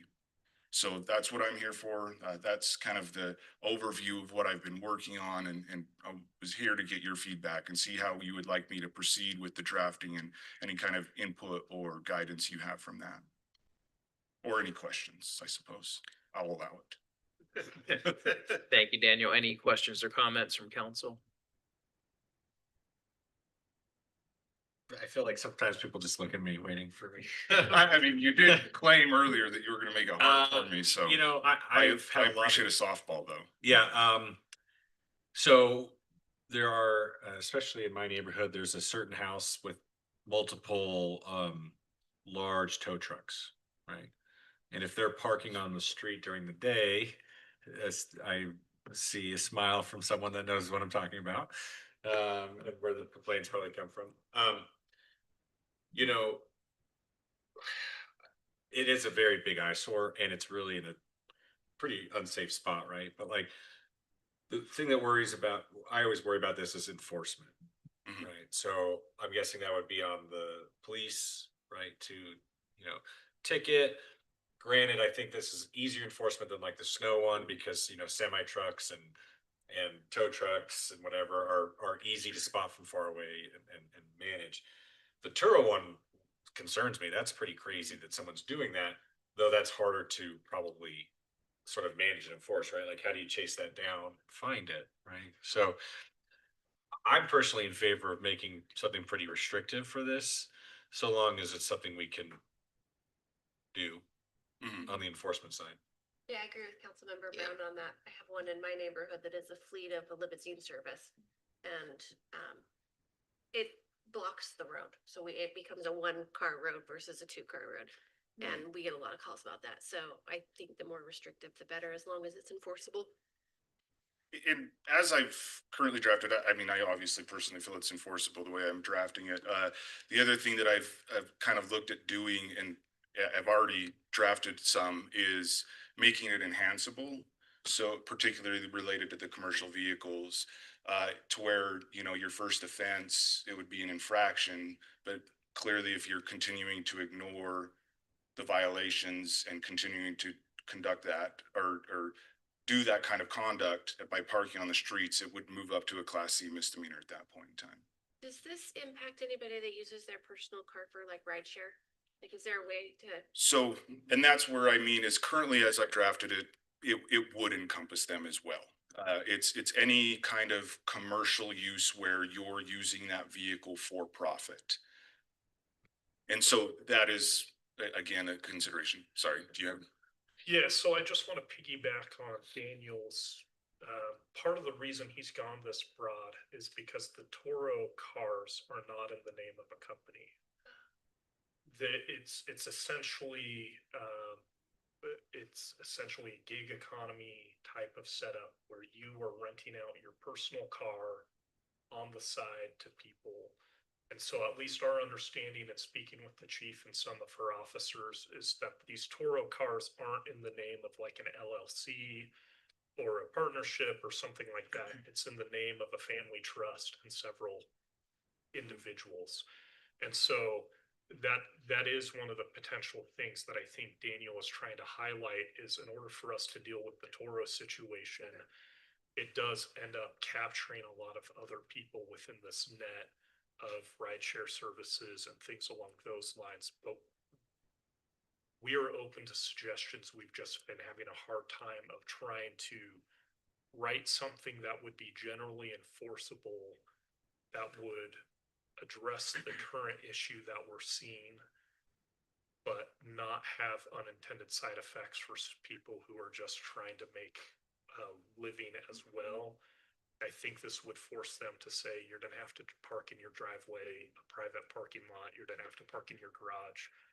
if you've got your Uber sign in your front window or your Lyft sign or whatever, it would have the consequence of saying you can't be parking it out on a public street. But they could remove the sign and essentially we wouldn't.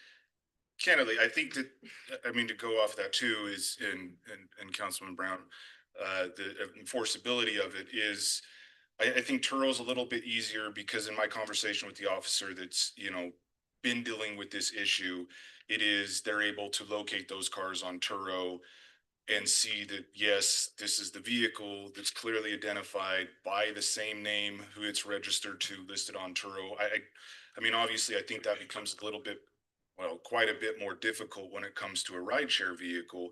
While the reality is technically, yes, it's going to be treated the same as I currently have it drafted. Enforceability becomes an issue because I think it's a little more challenging outside of a sign on their vehicle. And again, you know, that still I don't really think is going to get you to the level that we could actually go forward in court and prosecute that.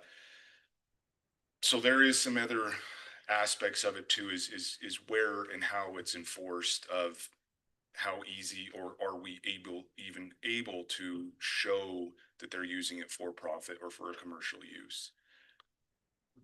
I think frankly that this is fair because we tell other lately, you know, for example, the old fire station, right? We have said, hey, you cannot use this as a parking lot to run your business, right? Like if, you know, the city's not here to make your balance sheet a little bit better, right? You need to park your own broken down cars on your own lot. I think we should probably ask all businesses to do that. That stinks a little bit, right? But I think it's probably more right if we're going to say you can't park your other commercially used vehicles on city property for that, right? Like, to me, that's just, I'm always trying to think of equitability, right? And so to me, that's the way I look at it. Like, it stinks, but I think, you know, if that important to you, you'll, let's say you have one spot in a driveway and one's an Uber car and one's not, park your Uber car in your driveway, right? Like, And I mean, to add to that a little bit, as I currently have it drafted, is it if its primary purpose is for profit. So, you know, there obviously could be some argument there that if you have your normal job and because you need some extra income, you know, when you have some extra time, you're driving DoorDash or Uber or Lyft, that wouldn't be your vehicle's primary purpose. But again, I that's where, as Garrett kind of pointed out, is there are some probably unforeseen things that, you know, as I've tried to go through the what ifs of this, I'm certain that I have not thought of all of the possibilities that it could affect. and I just don't foresee us chasing those down, right? There's so many low hanging fruits in the other ones, unless they had 20 Uber cars, like, you know, blocking, you know, a road. Yeah. So I don't know. I'm still on the more restrictive side for now to see where it goes, and we can always change it. Yeah. Right. And so much of this type of enforcement comes to us not from, you know, Chief Morse driving around trying to find Turo cars, but it comes to us from residents who see these cars, thank you, and quickly identify, hey, something in my neighborhood doesn't seem right here. Why are all these cars all of a sudden parked here? And I don't think it took this group very long to figure out that these were cars from a Turo business located in Murray. So thank you for the work that you did to do that. So I would say that, you know, it's going to be rare, if ever, someone calls to our attention a single Lyft vehicle that's parked there overnight until they go on to their next shift. But it is very easy for someone to notice, you know, 12 cars parked on Bingham Junction Boulevard between Bingham Junction Station and 7800 South. Just like a random example. Yeah, just random example, you know, 12 cars located there right now. But, you know, I do think the bigger, this whole the whole conversation started with, there's a safety issue with having huge semi trucks and large commercial vehicles on our roads. Then it became like, oh yeah, and there's also this Turo thing that we just discovered. So, I think putting this all together and all of the work that you did and Garrett and those before you, Aaron was big on the initial research here, but I think encompassing it all together is great because now it pretty much takes care. And there will be issues that, when the next business like Turo that we don't even know about exists in the future, then we might have to revisit this ordinance again. But I think this ordinance, as you've described it, takes care of the core problems that we were experiencing, and that's safety in neighborhoods. Yeah. Thank you. Thank you. Okay, well, it's the last discussion item of the night, so we do not have a closed session. Is there a motion to adjourn? Motion to adjourn. Second. All those in favor of adjournment, say aye. Aye. Any opposed? Okay, we are adjourned from our city council meeting. We do have a redevelopment agency meeting. Is there anyone who would like to have a break? 5-minute recess. Any objections? Okay, we are recessed for 5 minutes. Right. My shoulder.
minutes, but we are back, magically reconvened as the redevelopment agency in Midvale City. Welcome to those who have stayed. This is our November 18th redevelopment agency meeting. We will start with a roll call. Rory, who is still awake? Yes, board member Mikolash. I'm still here. Oh, yay. Billings. Here. Brown. Present. Robinson. Here. And Glover. Here. Okay, that is all of us. Congratulations, Denise. You're now in a different day, unlike all the rest of us. So congrats. Moving on to public comments. Any person wishing to comment on any item not otherwise scheduled for a public hearing can address the RDA now. Luke, do you, no? Okay, you're, oh, okay. Correct. What is your name again? Back here. Candace, that's right. Sorry, I was drawing a blank. No public comment? Good to go? Okay, moving on. Consent agenda. Consider the minutes of October 7th, 2025. Is there a motion to approve the consent agenda? I move that we approve the consent agenda. Second. We have a motion and a second. Rory, we call the yeas and nays. Yes, board member Brown. Yes. Mikolash. Yes. Glover. Aye. Billings. Yes. And Robinson. Aye. Okay, that passes unanimously. Moving on, we have one action item tonight. And here to discuss, consider resolution number 2025-12 RDA approving and authorizing the mayor to execute a CDBG sub-recipient pass-through amendment for HRLP with Midvale City. The expert on this topic, Moira. Hello. It's not the right slides, but this should be pretty easy. Your last thing you as the city council said that you'd work with the RDA. Now as the RDA, you can say that you want to work with the city council. So that's great.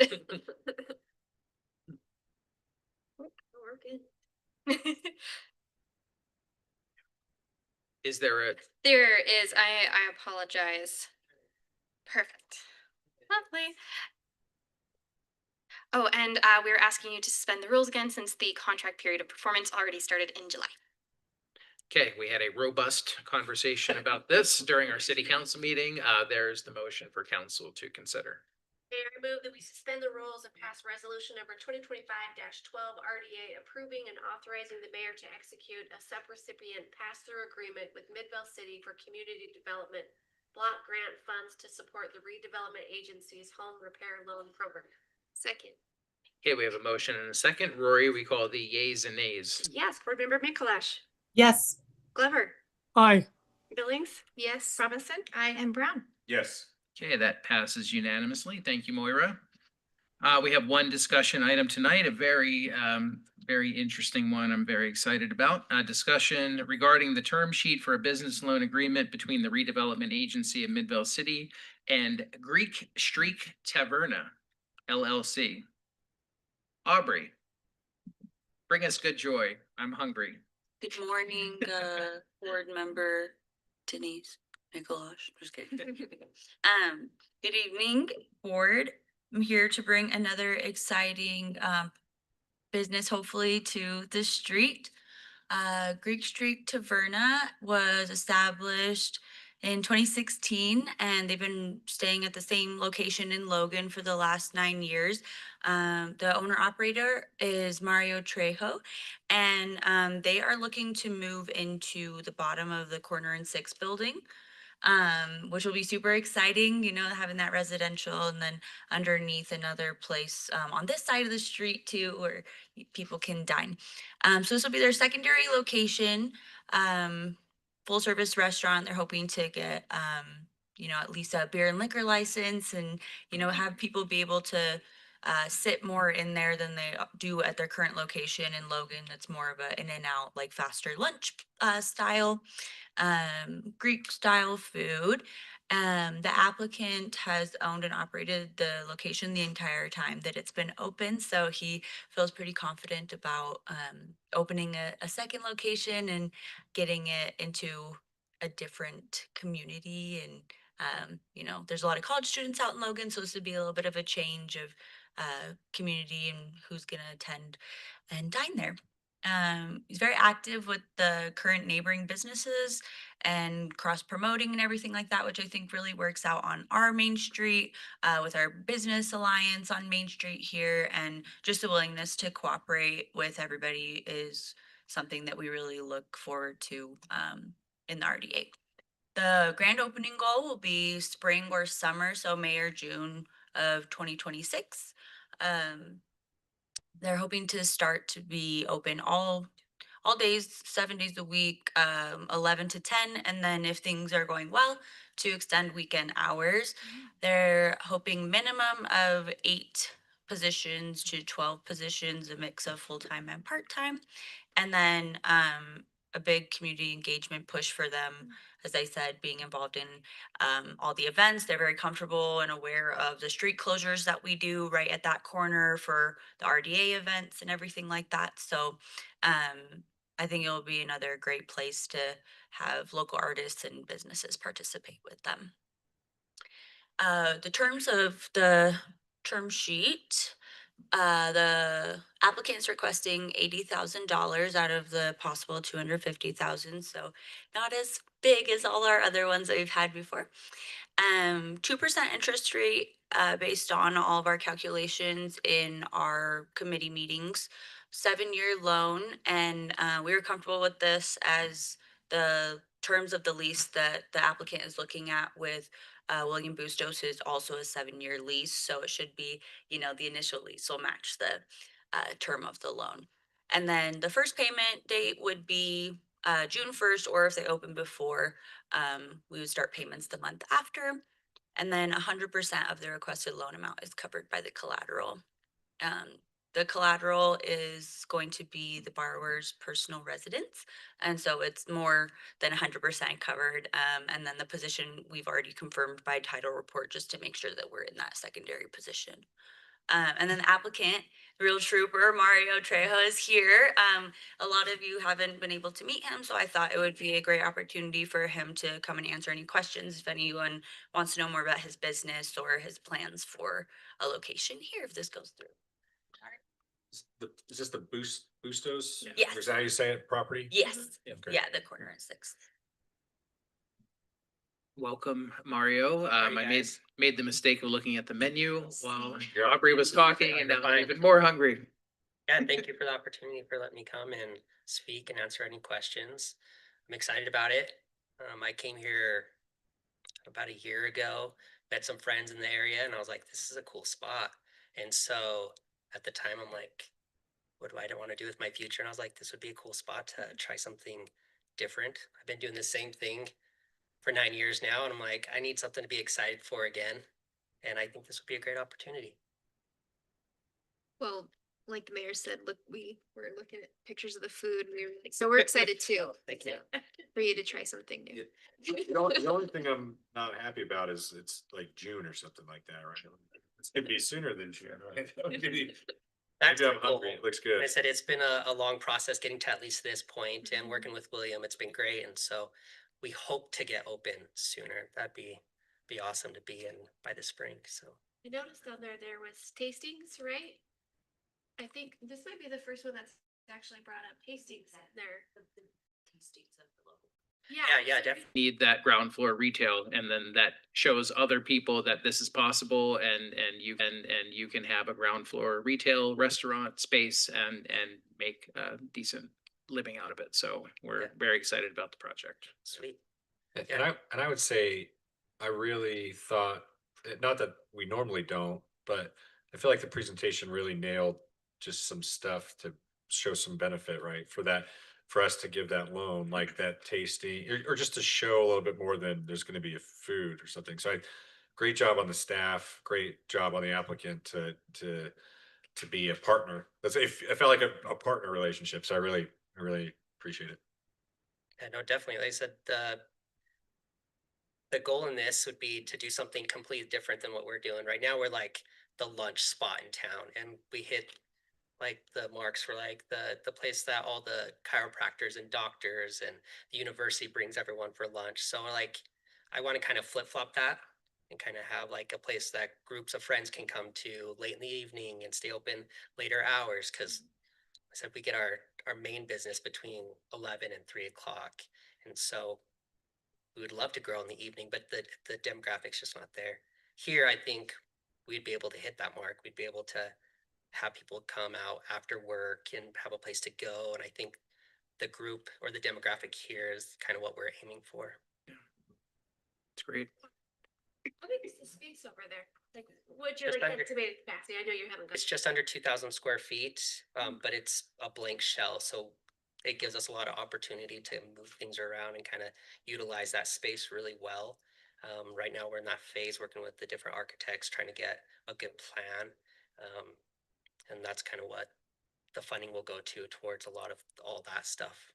So is there a bulb out there too? Can they do outdoor? Kind of. It's very small. There's a fire hydrant right in the middle of it, so kind of doesn't help. But I said if that's some of the things I would like to ask the city is like, could we use sidewalk space? Could we not? Things like that. Even if it's just like small little tables. Yeah. Will you keep the same menu? All right, I'm too far away from the mic. The same menu items, but we do want to downsize it. Over the years, we've learned what sells and what kind of doesn't. So we want to put those high selling menu items here, stick to the main proteins, rice bowl, salads, things like that. I really do think that's what will get bought here. It doesn't make sense to do a lot of these crazy outlandish things that people are unwilling to try it. So I think starting off with a really good menu would be the goal.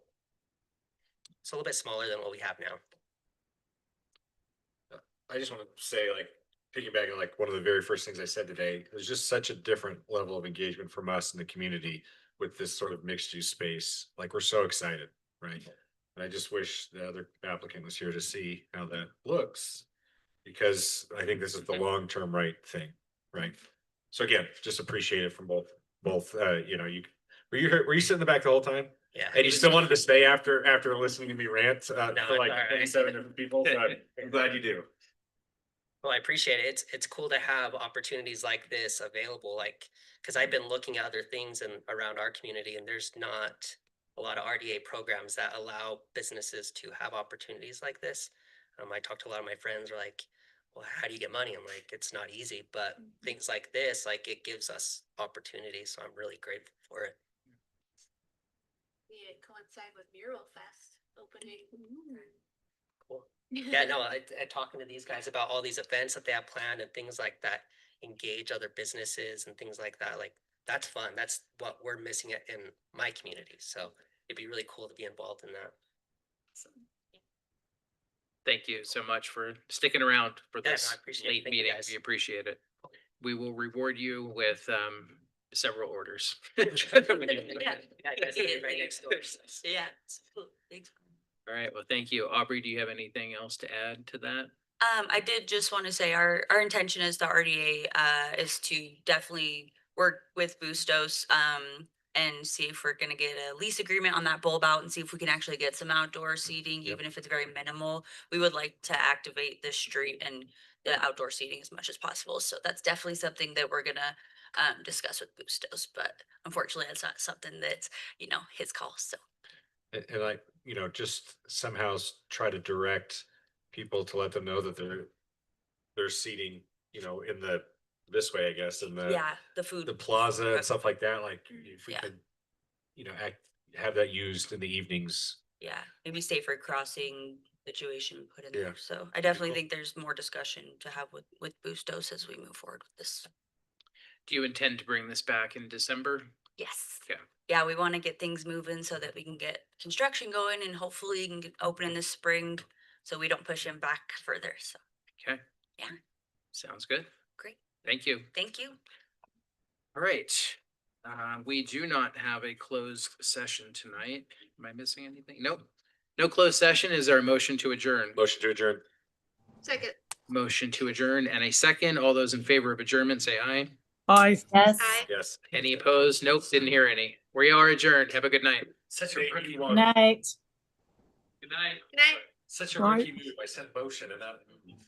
It's not a motion. You don't say motion, you say move. Rookie, are you know, sometimes can't believe you're the second most senior. No, that's 7:15. You make the thing is the motion. What you do is the, that's I say I move. But I'm gonna- They really hear you.